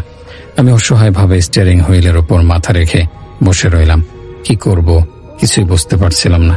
এই নির্জন অন্ধকার রাস্তায় আমি একা, সাথে দুটো লাশ। পরিস্থিতিটা ভাবতেই আমার বুকের ভেতরটা ভয়ে শুকিয়ে যাচ্ছিল। বাইরের দিকে তাকিয়ে আমি চারপাশটা বোঝার চেষ্টা করলাম। অনেক দূরে রাস্তার প্রায় শেষ মাথায় দুই একটা বাড়িতে টিমটিম করে আলো জ্বলতে দেখা যাচ্ছিল, কিন্তু সেখান থেকে সাহায্য চাওয়া এক কথায় অসম্ভব। এই অবস্থায় গাড়ি থেকে নামাটাও নিরাপদ বলে মনে হচ্ছিল না, কিন্তু আমার আর কোনো উপায়ও ছিল না। গাড়িটা ঠিক করতে না পারলে আমাকে হয়তো সারা রাত এখানেই কাটাতে হবে। অনেক ভেবে চিন্তে মনে সাহস সঞ্চয় করে আমি গাড়ি থেকে নামার সিদ্ধান্ত নিলাম। দরজাটা খুলতেই একটা ঠান্ডা স্যাঁতসেঁতে বাতাস আমার মুখে এসে লাগলো। চারপাশের অন্ধকার এতটাই ঘন যে কয়েক হাত দূরের জিনিসও স্পষ্ট দেখা যাচ্ছিল না। আমি পকেট থেকে মোবাইল ফোনটা বের করে তার ফ্ল্যাশ লাইটটা জ্বালালাম। মোবাইলের আলোয় আমি প্রথমে গাড়ির টায়ারগুলো পরীক্ষা করলাম। সবগুলো টায়ারে ঠিক ছিল। এরপর আমি সামনে গিয়ে বনেটটা খুললাম। ইঞ্জিনের দিকে তাকিয়ে আমি কোনো ধরনের ত্রুটি খুঁজে পেলাম না। ব্যাটারির সংযোগ, তার সবকিছুই জায়গা মতো ছিল। গাড়িটা কেন হঠাৎ করে বন্ধ হয়ে গেল তার কোনো যৌক্তিক কারণ আমি খুঁজে পাচ্ছিলাম না। আমি হতাশ হয়ে বনেটটা বন্ধ করে দিলাম। আবার ড্রাইভিং সিটে গিয়ে গাড়িটা স্টার্ট দেব এই ভেবে যখনই গাড়ির দরজার দিকে এগোতে যাব, ঠিক তখনই একটা বিকট শব্দে আমি চমকে উঠলাম। ঠাস ঠাস ঠাস, খুব জোরে কেউ যেন কিছু একটা পেটাচ্ছে। শব্দটা এতটাই জোরালো ছিল যে আমার কলিজাটা যেন ধক করে বুকের ভেতর থেকে লাফিয়ে উঠতে চাইল। আমি সাথে সাথে মোবাইলের আলোটার শব্দের উৎস বরাবর ফেললাম। শব্দটা আসছিল অ্যাম্বুলেন্সের পেছনের দরজা থেকে। প্রথমে আমি প্রচন্ড ভয় পেয়ে গেলেও পরক্ষণেই আমার মাথায় একটা চিন্তা এলো। এমনও তো হতে পারে যে কোনো দুষ্ট লোক বা ছিনতাইকারী আমাকে একা পেয়ে ভয় দেখানোর চেষ্টা করছে। হয়তো তারা অ্যাম্বুলেন্সের পেছনে লুকিয়ে আছে আর দরজায় আঘাত করে আমাকে আতঙ্কিত করতে চাইছে। এই ভেবে আমি মনে একটু সাহস ফিরে পেলাম। ঠিক করলাম গিয়ে দেখব পেছনে কে আছে। যদি সত্যিই কেউ থাকে তাহলে চিৎকার করে আশপাশের দৃষ্টি আকর্ষণের চেষ্টা করব। আমি খুব সাবধানে পা টিপে টিপে অ্যাম্বুলেন্সের পেছনের দিকে এগোতে লাগলাম। আমার এক হাতে মোবাইল, অন্য হাতটা আত্মরক্ষার জন্য প্রস্তুত। যতই আমি পেছনের দরজার দিকে এগোচ্ছিলাম ততই সেই পেটানোর শব্দটা আরো জোরালো আর দ্রুত হচ্ছিল। মনে হচ্ছিল কেউ যেন তার সর্বশক্তি দিয়ে দরজাটা ভাঙার চেষ্টা করছে। অবশেষে যখন আমি অ্যাম্বুলেন্সের পেছনের দরজার সামনে পৌঁছালাম, তখন যা দেখলাম তার জন্য আমি মোটেও প্রস্তুত ছিলাম না। মোবাইলের আলোয় আমি স্পষ্ট দেখতে পেলাম দরজার বাইরে কেউ নেই, একদম ফাঁকা। কিন্তু সেই ভয়ঙ্কর ঠাস ঠাস শব্দটা তখনও হয়েই চলেছে। আর সবচেয়ে ভয়ঙ্কর ব্যাপার হলো আমি এবার স্পষ্ট বুঝতে পারছিলাম যে শব্দটা বাইরে থেকে আসছে না, আওয়াজটা আসছে অ্যাম্বুলেন্সের ভেতর থেকে। মনে হচ্ছে ভেতরে থাকা কেউ একজন প্রচন্ড আক্রোশে দরজায় আঘাত করে চলেছে। এই উপলব্ধিটা আমার মাথায় আসতেই পায়ের তলার মাটি যেন সরে গেল। আমার সারা শরীর বরফের মতো ঠান্ডা হয়ে গেল। আমার মনে হলো আমার হৃৎপিণ্ডটা হয়তো আর চলছে না। অ্যাম্বুলেন্সের ভেতরে তো শুধু দুটো মৃতদেহ থাকার কথা, তাহলে কে এত জোরে দরজা পেটাচ্ছে? এই প্রশ্নটা আমার মস্তিষ্কের ভেতরে হাতুড়ির মতো আঘাত করতে লাগলো। আমি আর এক মুহূর্ত সেখানে দাঁড়িয়ে থাকতে পারলাম না। ভয়ের তীব্রতায় আমার গলা দিয়ে কোনো শব্দ বের হলো না। আমি শুধু পেছন ফিরে আমার সমস্ত শক্তি দিয়ে দৌড়াতে শুরু করলাম, যত দূরে সম্ভব এই অভিশপ্ত অ্যাম্বুলেন্সটা থেকে। আমি দৌড়াচ্ছিলাম, কোন দিকে যাচ্ছি, কোথায় যাচ্ছি তার কোনো হুঁশ আমার ছিল না। আমার মস্তিষ্কের ভেতর তখন একটা চিন্তা, ওই অভিশপ্ত অ্যাম্বুলেন্স থেকে যত দূরে সম্ভব পালিয়ে যেতে হবে। আমার মনে হচ্ছিল আমার পেছনে কেউ তাড়া করছে, যদিও আমি পেছনে ফিরে তাকানোর সাহসটুকুও করতে পারছিলাম না। ফুসফুসের সমস্ত বাতাস যেন ফুরিয়ে আসছিল, কিন্তু আমি থামিনি। বেশ কিছুক্ষণ দৌড়ানোর পর যখন আমি হাঁপাতে হাঁপাতে থামলাম, তখন বুঝতে পারলাম আমি আবার সেই ড্রাইভিং সিটের কাছাকাছি চলে এসেছি। আমার পা দুটো যেন অবশ হয়ে গিয়েছিল, আর এক পায়ে গণর শক্তিও আমার ছিল না। আমি হাঁটুতে ভর দিয়ে দাঁড়িয়ে জোরে জোরে নিঃশ্বাস নিচ্ছিলাম। আমার বুকের ভেতরটা ধরফড় করছিল। আমি ভাবছিলাম, আমার সাথে কি হচ্ছে এসব? দুটো মৃত মানুষ অ্যাম্বুলেন্সের ভেতরে শোয়ানো, অথচ মনে হচ্ছে যেন দুটো জীবন্ত শক্তিশালী মানুষ ভেতর থেকে দরজা ভাঙার চেষ্টা করছে। এই চিন্তাটা মাথায় আসতেই আমি ভয়ে অ্যাম্বুলেন্স থেকে কয়েক হাত দূরে সরে গেলাম। আমার তখন মনে হচ্ছিল এই গাড়িটা আর সাধারণ কোনো গাড়ি নেই, এটা যেন একটা চলমান কফিন যা আমাকেও তার যাত্রী বানাতে চাইছে। আমি কাঁপতে কাঁপতে কোনো মতে ড্রাইভিং সিটের দরজাটা খুলে ভেতরে ঢুকলাম। দরজাটা লক করে দিয়ে সিটের উপর বসে পড়লাম। সিটের পাশে রাখা আমার মোবাইল ফোনটা হাতে তুলে নিলাম। স্ক্রিনের আলোয় দেখলাম রাত 2:30 বাজে। এই মাঝরাতে এই নির্জন রাস্তায় আমি কি করব, কাকে ডাকবো, কিছুই ভেবে পাচ্ছিলাম না। আমার মাথাটা পুরোপুরি কাজ করা বন্ধ করে দিয়েছিল। হঠাৎ করে আমার চিন্তায় ছেদ পড়ল। সে ভয়ঙ্কর ঠাস ঠাস শব্দটা আবার শুরু হলো, কিন্তু এবার শব্দটা পেছনের দরজা থেকে আসছিল না, আওয়াজটা আসছিল আমার খুব কাছ থেকে, ঠিক ড্রাইভিং সিটের পাশের দরজা আর জানালার কাছ থেকে। মনে হচ্ছিল কোনো অদৃশ্য শক্তি বাইরে থেকে আমার পাশের দরজায় আর জানালায় সর্বশক্তি দিয়ে আঘাত করছে। গাড়ির পুরো কাঠামোটা সেই আঘাতে কেঁপে কেঁপে উঠছিল। আমি ভয়ে চোখ বন্ধ করে ফেললাম। আমার মনে হলো এই বুঝি কাঁচ ভেঙে বা দরজা খুলে ওই খারাপ জিনিসটা ভেতরে ঢুকে পড়বে। আমার আর কোনো উপায় ছিল না। আমি মনে মনে আল্লাহকে ডাকতে শুরু করলাম। যত দোয়া কালাম আমার মনে ছিল সবকিছু পড়তে লাগলাম। আমি আমার জীবনের জন্য, আমার পরিবারের জন্য আল্লাহর কাছে ভিক্ষা চাইছিলাম। আমি বলছিলাম, হে আল্লাহ, তুমি আমাকে রক্ষা করো। আমি আর কিছুই চাই না, শুধু আমাকে এখান থেকে নিরাপদে বাড়ি ফেরার তৌফিক দাও। আমার প্রার্থনার সাথে সাথে সেই ভয়াবহ শব্দগুলো আরো বাড়তে লাগলো। মনে হচ্ছিল আমার চারপাশে যেন এক তাণ্ডব চলছে। আমি সিটের সাথে মিশে গিয়েছিলাম। ভয়ে একটু নড়ার শক্তি আমার ছিল না। জানি না কতক্ষণ এভাবে কেটেছিল, কিন্তু হঠাৎ করেই সবকিছু আবার শান্ত হয়ে গেল। সেই ভয়ঙ্কর শব্দগুলো পুরোপুরি থেমে গেল। আমি খুব সাবধানে চোখ খুলে চারদিকে তাকালাম। বাইরে নিকশ কালো অন্ধকার ছাড়া আর কিছুই দেখা যাচ্ছিল না। এই নীরবতা আমাকে কিছুটা সাহস জোগালো। আমি ভাবলাম, হয়তো আল্লাহ আমার দোয়া কবুল করেছেন, ওই খারাপ জিনিসের আসরটা হয়তো কেটে গেছে। এই ভেবে আমি কাঁপা কাঁপা হাতে গাড়ির চাবিতে হাত রাখলাম। আমাকে এখান থেকে যেতেই হবে, এক মুহূর্ত আর এখানে থাকা চলবে না। আমি চোখ বন্ধ করে আল্লাহর নাম নিয়ে চাবিতে মোচড় দিলাম। প্রথম চেষ্টায় গাড়ি স্টার্ট নিল না। দ্বিতীয়বার, তৃতীয়বার আমি মরিয়া হয়ে চেষ্টা করতে লাগলাম। আমার ভয় হচ্ছিল গাড়িটা যদি আর চালু না হয় তাহলে আমার কি হবে। এই চিন্তাটা আমাকে আরো বেশি আতঙ্কিত করে তুলছিল। অবশেষে বেশ কয়েকবার চেষ্টা করার পর আল্লাহর অশেষ রহমতে ইঞ্জিনটা একটা ঘর ঘর শব্দ করে চালু হলো। সাথে সাথে গাড়ির হেডলাইট দুটো জ্বলে উঠল। সামনের রাস্তাটা আলোকিত হতেই আমার মনে হলো যেন আমি নতুন জীবন ফিরে পেলাম। কিন্তু একটা জিনিস অদ্ভুত লাগলো, গাড়ির সাইরেনটা বাজছিল না। আমি কয়েকবার সুইচটা অন অফ করলাম, কিন্তু সাইরেনটা পুরোপুরি অকেজ হয়ে গিয়েছিল। আমি আর কোনো কিছু না ভেবেই গাড়ি চালাতে শুরু করলাম। তখন আমার মাথায় কোনো নিয়ম কানুনের চিন্তা ছিল না। আমি শুধু জানতাম আমাকে যত দ্রুত সম্ভব এখান থেকে বের হতে হবে। রাতের বেলা এত দ্রুত গাড়ি চালানো অত্যন্ত বিপজ্জনক, বিশেষ করে এমন নির্জন রাস্তায়। কিন্তু আমার ভয়টা আমার সব যুক্তিবোধকে ছাপিয়ে গিয়েছিল। আমি অ্যাক্সিলেটরে পা চেপে ধরে ঝড়ের বেগে অ্যাম্বুলেন্স ছোটালাম। কিছু দূর যাওয়ার পর আমার মনে হলো বিপদ হয়তো কেটে গেছে, কিন্তু আমার ধারণা ছিল সম্পূর্ণ ভুল। অ্যাম্বুলেন্সের পেছন থেকে এবার একটা নতুন ধরনের শব্দ ভেসে আসতে লাগলো। কান্নার শব্দ নয়, দরজা পেটানোর শব্দও নয়। এবার আমি শুনতে পেলাম গুনগানির আওয়াজ। মনে হচ্ছিল কেউ যেন তীব্র যন্ত্রণায় ছটফট করছে আর মুখ দিয়ে একটা চাপা গঙ্গানির শব্দ বের করছে। সেই শব্দটা শুনে আমার এতক্ষণের জমানো সাহসটা আবার উবে গেল। আমার ভয়টা যেন দ্বিগুণ হয়ে ফিরে এলো। আমার হাত পা ঘামতে শুরু করলো।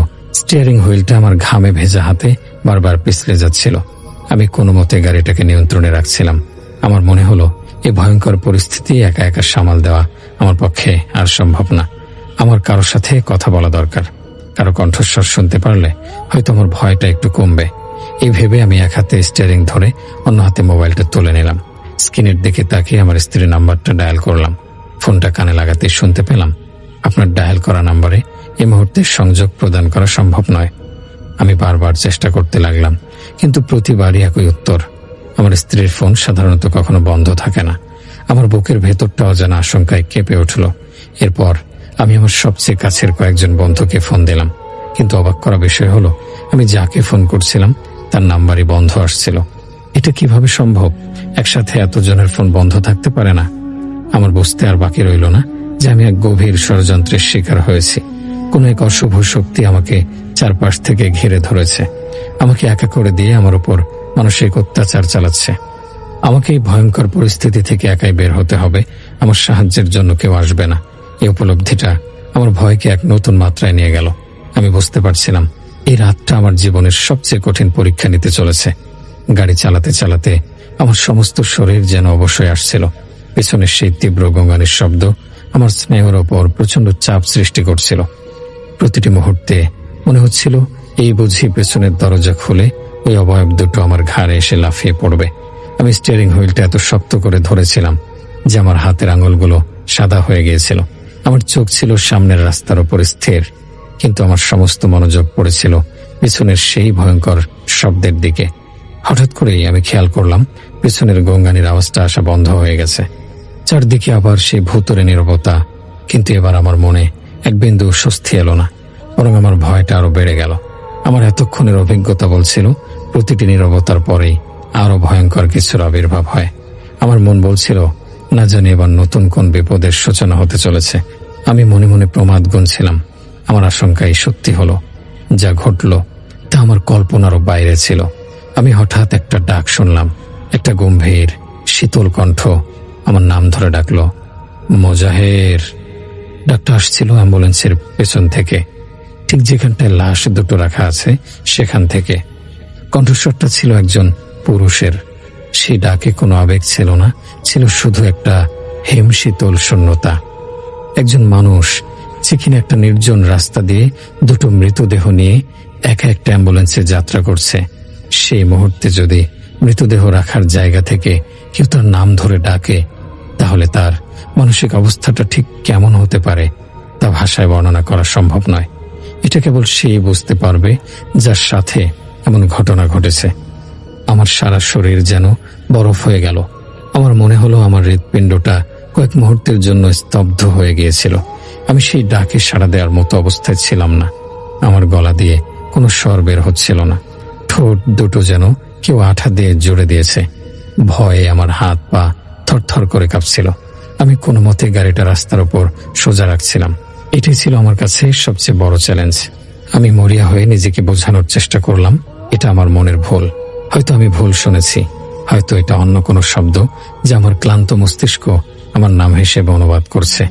কিন্তু আমার সব প্রচেষ্টা ব্যর্থ করে দিয়ে সেই কণ্ঠস্বর আবার ডেকে উঠল, আরো স্পষ্ট, আরো কাছে, মোজাহের। এবার আমার আর কোনো সন্দেহ রইল না, কেউ একজন আমার নাম ধরে ডাকছে। কিন্তু কে? কিভাবে সে আমার নাম জানলো? এই অ্যাম্বুলেন্সে তো আমি ছাড়া আর কোনো জীবিত প্রাণী নেই। তাহলে উত্তরটা আমার জানা ছিল, কিন্তু আমার মন সেটা মেনে নিতে চাইছিল না যে পুরুষ মানুষটির লাশ আমার গাড়িতে শোয়ানো। এই কণ্ঠস্বর কি তারই? এই চিন্তাটা মাথায় আসতেই আমার নিঃশ্বাস বন্ধ হয়ে আসার উপক্রম হলো।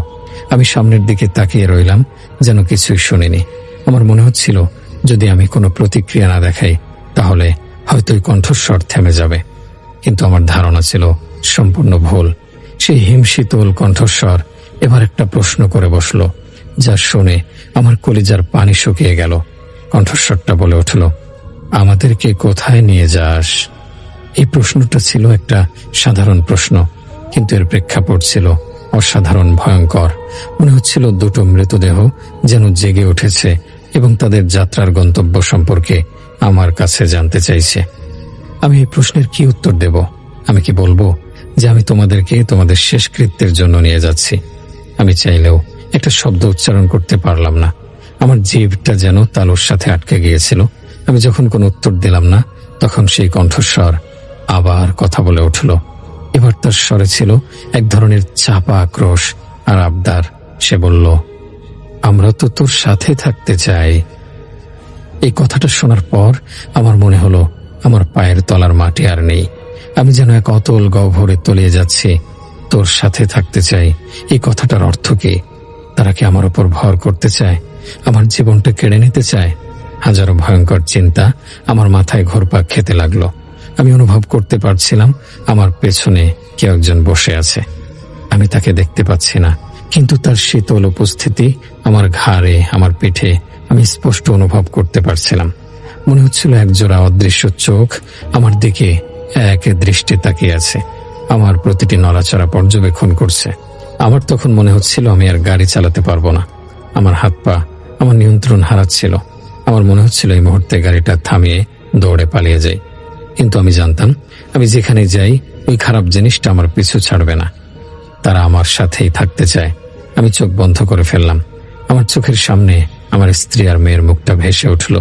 আমি যদি আজ হেরে যাই তাহলে তাদের কি হবে? এই চিন্তাটা আমাকে এক অদ্ভুত শক্তি জোগালো। আমি নিজেকে বললাম, না মুজাহের, তুই হারতে পারিস না। তোকে বাঁচতে হবে, তোর পরিবারের জন্য তোকে বাঁচতে হবে। আমি আবার চোখ খুললাম। আমার চোখে তখন শুধু ভয় ছিল না, ছিল বাঁচার এক তীব্র আকাঙ্ক্ষা। আমি দাঁতে দাঁত চেপে স্টিয়ারিং হুইলটা আরো শক্ত করে ধরলাম। আমি কোনো উত্তর দিলাম না, কোনো প্রতিক্রিয়া দেখালাম না। আমি শুধু গাড়ি চালিয়ে যেতে লাগলাম। আমার একটাই লক্ষ্য ছিল গন্তব্যে পৌঁছানো। কিন্তু সেই কণ্ঠস্বর থামল না। সে অনবরত কথা বলে যেতে লাগলো। কখনো সে আমাকে প্রশ্ন করছিল, কখনো অনুরোধ করছিল, আবার কখনো ভয় দেখাচ্ছিল। সে বলছিল, গাড়ি থামা মুজাহের, আমাদের এখানেই নামিয়ে দে। আবার বলছিল, তুই খুব ভালো মানুষ মুজাহের, আমরা তোর কোনো ক্ষতি করব না, শুধু তোর সাথে থাকব। তার প্রতিটি কথা আমার বুকের ভেতরটায় ছিনি হাতুড়ির মতো আঘাত করছিল। আমার মনে হচ্ছিল আমি পাগল হয়ে যাব। এই মানসিক অত্যাচার সহ্য করার চেয়ে মৃত্যুই হয়তো অনেক শ্রেয়। আমি আর পারছিলাম না। আমার শরীর আর মন দুটোই যেন ভেঙে পড়ছিল। আমি শুধু সামনের রাস্তার দিকে তাকিয়েছিলাম, যা হেডলাইটের আলোয় এক ফিতার মতো দেখা যাচ্ছিল। আর আমার কানে বাজছিল সেই অশরীরী কণ্ঠের হিমশীতল কথাগুলো, যা আমাকে ঠেলে দিচ্ছিল এক ভয়ঙ্কর অন্ধকারের দিকে। সেই ভয়ঙ্কর কণ্ঠস্বরের সাথেই আমি অ্যাম্বুলেন্স চালিয়ে যাচ্ছিলাম। আমার প্রতিটি স্নায়ু তখন টান টান, প্রতিটি মুহূর্ত কাটছিল চরম আতঙ্কে। আমার মনে হচ্ছিল সময় যেন থমকে গেছে, আর এই অভিশপ্ত যাত্রা কোনোদিনও শেষ হবে না। আমি শুধু এক্সিলেটরে পা চেপে ধরেছিলাম। গাড়ির গতি কমানোর কথা একবারের জন্য আমার মাথায় আসেনি।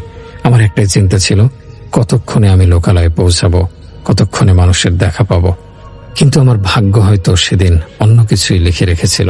সামান্য কিছু দূর যাওয়ার পরেই আমার এতক্ষণের সব চেষ্টাকে ব্যর্থ করে দিয়ে অ্যাম্বুলেন্সটা আবার বন্ধ হয়ে গেল। একটা বড় ঝাঁকুনি দিয়ে ইঞ্জিনটা স্তব্ধ হয়ে গেল। হেডলাইটগুলো নিভে গিয়ে চারপাশটা আবার সেই নিকোষ কালো অন্ধকারে ডুবে গেল। এবার আমার হতাশার আর কোনো সীমা রইল না।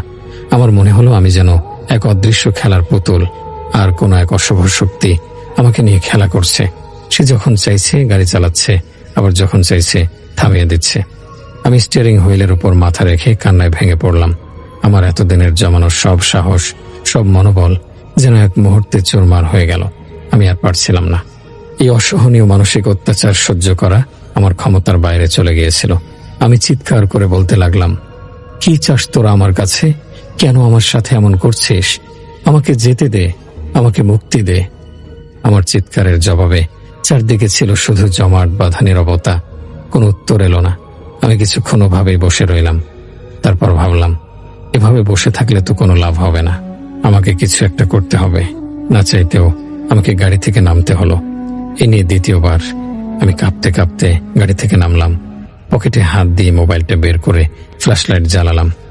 এবার আমি গাড়ির পেছনের দিকে যাওয়ার সাহস করলাম না। আমি সরাসরি সামনের বনেটটা খুললাম। বনেট খোলার সাথে সাথেই আমি দেখলাম ইঞ্জিনের সামনে থেকে হালকা ধোঁয়া বের হচ্ছে। আমি ভাবলাম হয়তো ইঞ্জিন অতিরিক্ত গরম হয়ে যাওয়ার কারণে গাড়িটা বন্ধ হয়ে গেছে। আমি তাড়াতাড়ি সেখানে ছুটে গেলাম, কিন্তু আমি ইঞ্জিনের সামনে পৌঁছানোর আগেই একটা অদ্ভুত ঘটনা ঘটল। সেই ধোঁয়াটা চোখের পলকে মিলিয়ে গেল, যেন সেখানে কিছুই ছিল না। আমি অবাক হয়ে ইঞ্জিনের দিকে তাকিয়ে রইলাম। কোনো কিছু পুড়ে যাওয়ার গন্ধ বা অতিরিক্ত গরমের কোনো লক্ষণই ছিল না। সবকিছু একদম স্বাভাবিক, আমি কিছুই বুঝতে পারছিলাম না। হতভম্ব হয়ে আমি যখন ড্রাইভিং সিটের দিকে তাকালাম, তখন যা দেখলাম তাতে আমার রক্ত জল হয়ে গেল। আমার গলার ভেতর থেকে একটা আর্তনাদ বেরিয়ে আসতে চাইল, কিন্তু ভয়ে সেটা আটকে গেল। আমি দেখলাম ড্রাইভিং সিটে একজন পুরুষ এবং তার পাশের প্যাসেঞ্জার সিটে একজন নারী বসে আছে। তাদের দুজনের পরনেই ধবধবে সাদা জামা। তাদের মুখটা স্পষ্ট দেখা যাচ্ছিল না, কারণ গাড়ির ভেতরে অন্ধকার ছিল, কিন্তু আমি তাদের অবয়বটা পরিষ্কার বুঝতে পারছিলাম।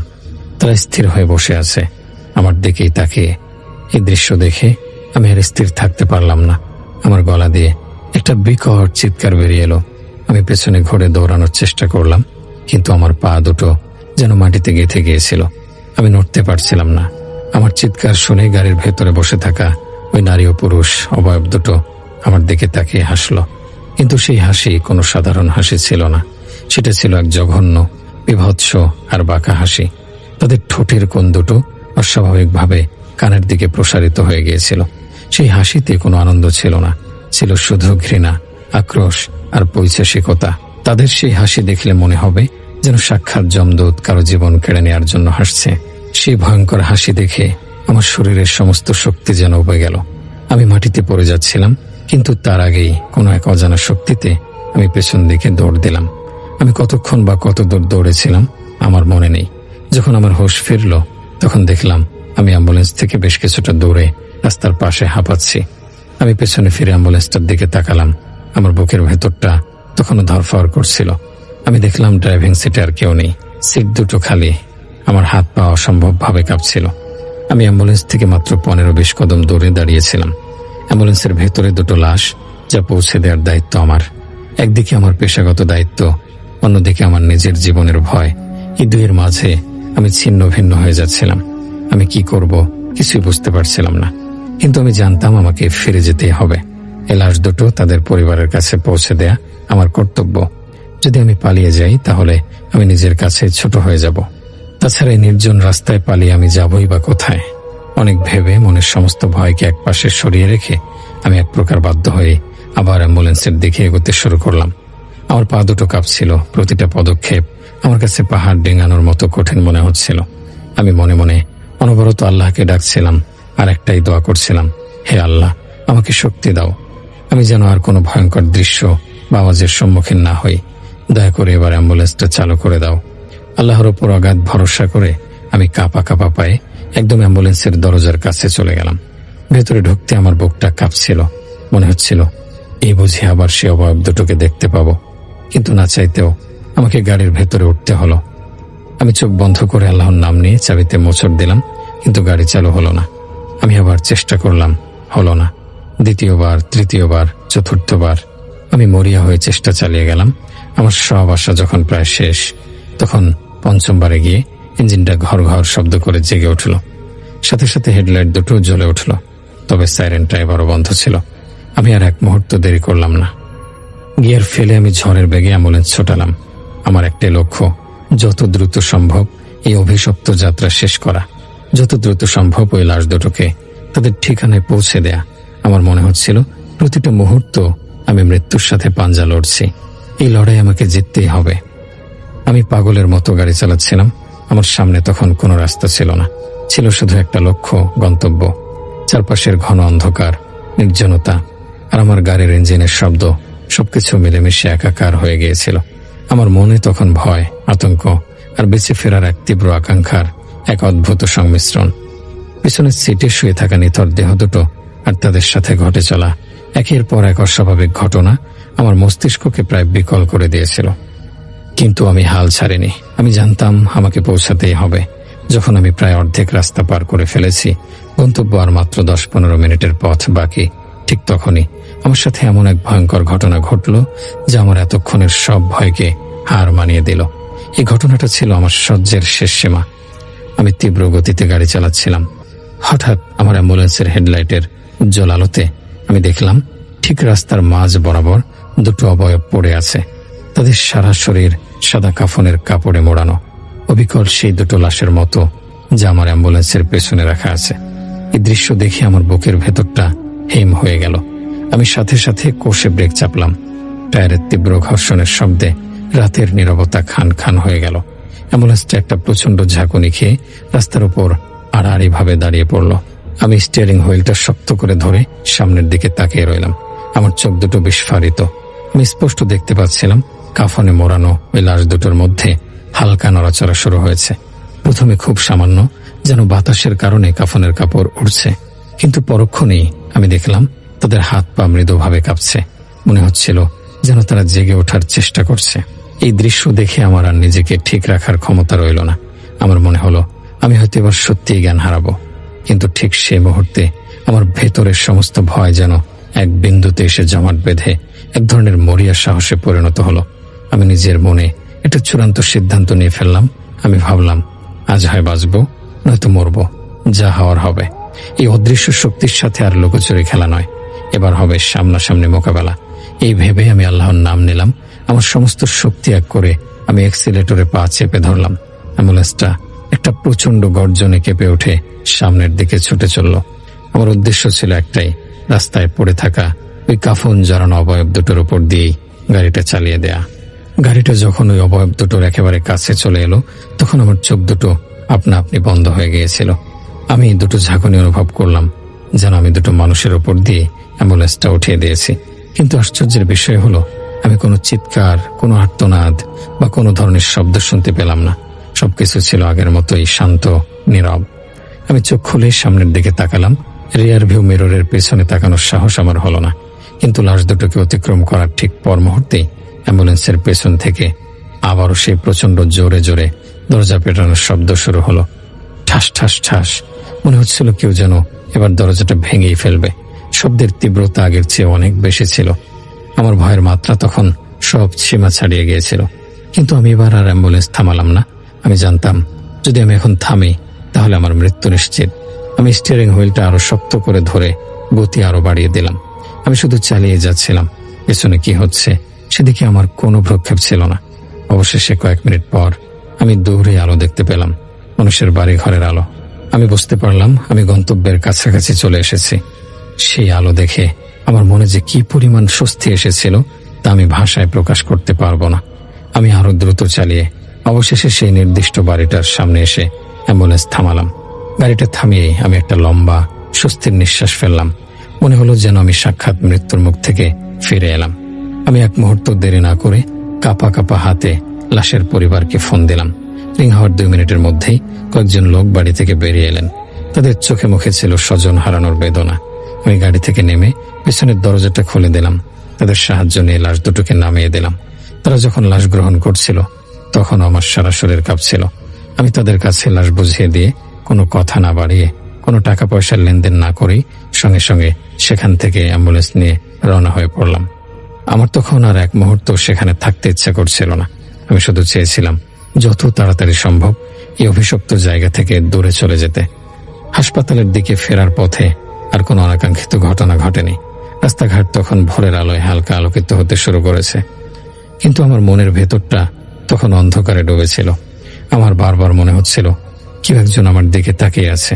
আমি রিয়ার ভিউ মিররে তাকাচ্ছিলাম, কিন্তু কিছুই দেখতে পাচ্ছিলাম না। তবুও সেই অনুভূতিটা আমার পিছু ছাড়ছিল না। মনে হচ্ছিল দুটো অদৃশ্য চোখ যেন আমার প্রতিটি পদক্ষেপ অনুসরণ করছে। সেদিন আমি সুস্থভাবে হাসপাতালে ফিরতে পেরেছিলাম, বেঁচে ফিরতে পেরেছিলাম। তার জন্য আমি মহান আল্লাহ তাআলার কাছে হাজার হাজার শুকরিয়া আদায় করি। সেই রাতের ঘটনা আমার জীবনের একটা কালো অধ্যায় হয়ে থাকবে। এরপর থেকে আমি আর কখনো একা লাশ বহন করিনি। সেই রাতের কথা মনে পড়লে আজও আমার গায়ের লোম কাটা দিয়ে ওঠে। আমি জানি না সেদিন আমার সাথে যা ঘটেছিল তা কি ছিল, কোনো খারাপ জিনিসের আসর নাকি আমার মনের ভুল। কিন্তু আমি একটা জিনিস জানি, সেই রাতে আমি যে অনুভব করেছি তা ছিল বাস্তব, অত্যন্ত বাস্তব। সেদিন 21শে মে রিফাত ভাই হাসপাতালে। রাত তখন 10টা বাজে। রিফাত ভাই তখনও কিছু খাননি। আর খেলে তখন বমি বমি লাগছিল, আর হসপিটালে খাওয়া যায় না। ডিউটি ডক্টর আইসিইউতে রেফায়েত ভাইকে নিয়ে যায়। যে ডক্টর দেখছিল তার স্ত্রীকে, সেই ডক্টরকে রেফায়েত ভাই পার্সোনালি চেনেন। তো রেফায়েত ভাইয়ের ওয়াইফ সেদিন থেকে সরায় কথা বলছিল না একদম, এবং যেটাও বলছিল সেটা হালকা ইশারার মাধ্যমে বলছিল। রেফায়েত ভাই রুমের ভেতরে যাওয়ার পর চোখের পানি, শুধু দুই পক্ষের মধ্যে শুধু চোখের পানি আদান প্রদান হয়েছে, আর কিছু না। আর চোখের পানি দিয়েই ভাষা প্রকাশ করেছেন একজন আরেকজনের। আইসিইউ রুমের মধ্যে অনেক ঠান্ডা লাগছিল রেফায়েত ভাইয়ের, নর্মালের থেকে ঠান্ডা লাগছিল। সেই সময় রেফায়েত ভাইয়ের কাছে একজন ওস্তাদ আসেন এবং তাকে রেফায়েত ভাই জিজ্ঞেস করে বসেন, কি আসলে কি দেখছেন, এরকম কি ধর খারাপ কিছুর প্রিপারেশন নিব নাকি? ওস্তাদরা বলেন, প্রিপারেশন তোমাকে প্রতি মুহূর্তে নিতে হবে, প্রতি মুহূর্তে নিজেই মৃত্যুর প্রিপারেশন নিবে। তোমার স্ত্রীর ব্যাপারে আমরা কিছুই বলতে পারবো না আল্লাহ ছাড়া, কারণ আমরা যা তার টের পাই তা আসলে তোমাদেরকে বুঝাতে পারবো না। যা হয়েছে অথবা হবে তা আল্লাহর ইচ্ছায় হবে। মন খারাপ করো না, আল্লাহকে ডাকতে থাকো। তবে হ্যাঁ, আমরা সবকিছু সাদা দেখছি, হয়তো কেউ আছে, হয়তো কেউ আছে, হয়তো আল্লাহ হয়তো আছে। আল্লাহকে ডাকো, সবাই মিলে ডাকো, বেশি বেশি করে কুরআন পড়ো, আল্লাহকে ডাকতে থাকো এবং পরিবারের সবাইকে ডাকতে বলো। রেফায়েত ভাইয়ের কাছ থেকে সেদিন ওস্তাদরা বিদায় নেন এবং 23শে মে ওস্তাদরা বিকালে আসেন। রেফায়েত ভাইয়ের অবস্থা খারাপ তখন। এই ঘটনা শেয়ার করেছেন রেফায়েত ভাইয়ের ছেলে। তখন রেফায়েত ভাইয়ের অবস্থা খারাপ হতে থাকে। ফুসফুসের সংক্রমণের কারণে রেফায়েত ভাইয়ের নিঃশ্বাস নিতে বেশ কষ্ট হচ্ছিল। তখন রেফায়েত ভাইকে আলাদা করে ফেলা হয়, কারণ করোনা হয়েছে কিনা সেটা, আবারও হয়েছে কিনা সেটা জানার জন্য। কিন্তু তার করোনা নেগেটিভ আসে এবং তখন পোস্ট কোভিড হয়তো বা অ্যাটাক হয়েছে তার মধ্যে শরীরের ভিতরে। তখন তার লাংসের মধ্যে শ্বাস প্রশ্বাসের বেশ কষ্ট হচ্ছিল। সেদিন সন্ধ্যা 6টায় হঠাৎ করে আইসিইউ থেকে ডাক দেয় রেফায়েত সাহেবের ছেলেকে এবং বলেন যে আপনার মা আর বেঁচে নেই। এই বেঁচে নাই কথাটার জন্য আসলে রেফায়েত ভাইয়ের পরিবারের সবাই প্রস্তুত ছিল, কারণ তার স্ত্রী আসলে বেশ কষ্টই করেছেন এই বিষয়টা নিয়ে। তো তার ছেলে নিজের মা মারা যাচ্ছে, এটা জিনিস চিন্তা করলে আসলে ঘটনা বলার থেকে আসলে সবকিছু ভুলে যাওয়ার মতো উপক্রম হয়। তো রেফায়েত ভাইয়ের স্ত্রীর কে দেখতে যায় আইসিইউর ভেতরে রেফায়েত ভাইয়ের ছেলে। বুঝতে পারছিল যে ঠোঁটের মানে এটা দেখা পড়েনি। কাফনের কাপড় যখন উপরে, কাফনের কাপড়ও তখন দেয়া ছিল না আসলে, তখন হাসপাতালের সাদা চাদরই দেওয়া ছিল। সেটা সরানোর পর ঠোঁটের ওখানে ছোট্ট একটা হাসি দেখেই বোঝা গেছে যে তার মার মৃত্যুর যন্ত্রণা হয়তো হয়নি।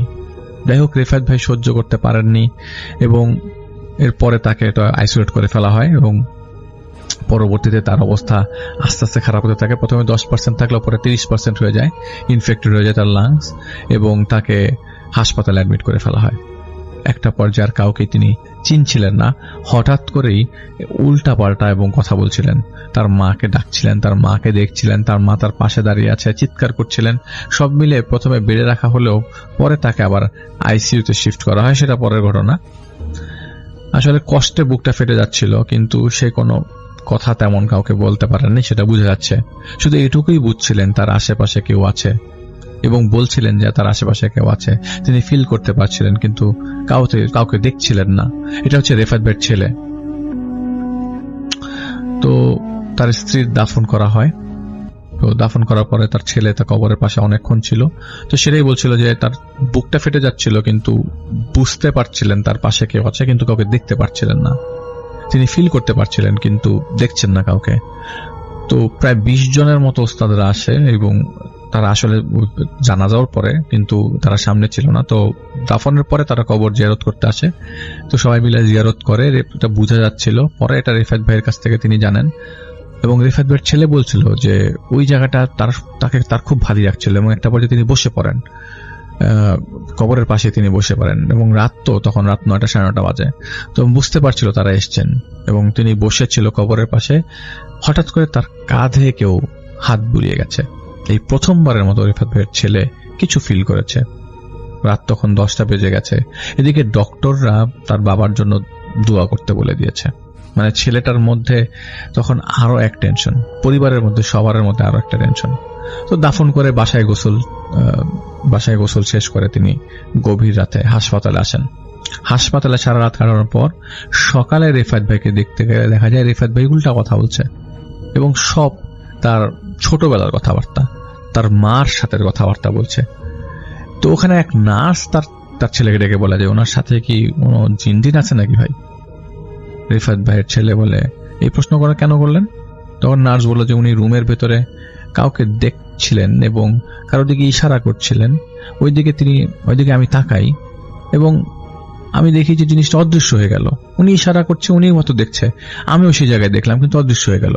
তিনি ভয়ে, ওখানে ডিউটি ডক্টর ছিল, ওয়ার্ড বয় ছিল, তাদেরকে ডেকে নিয়ে আসে, কিন্তু কোনো কিছুই পায়নি।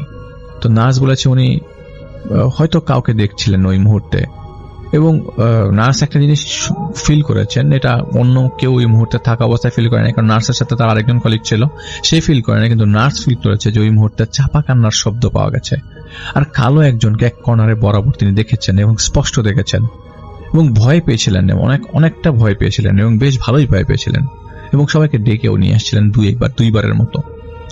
তো রেফাত ভাই আইসিইউতে যতদিন ছিলেন, পরে তো রেফাত ভাইকে আইসিইউতে শিফট করা হয়, তো আইসিইউতে যতদিন ছিলেন এবং যে কয়জন অ্যাডমিট ছিল একজন বাদে সবাই মৃত বের হয়েছিল, এবং রেফাত ভাইয়ের একজন ছাড়া সবাই মৃত বের হয়েছিল। একজনের শরীরের টেম্পারেচার প্রায় 105-এর উপরে ছিল, ভোরবেলা সেই পেশেন্টটা মারা যায়।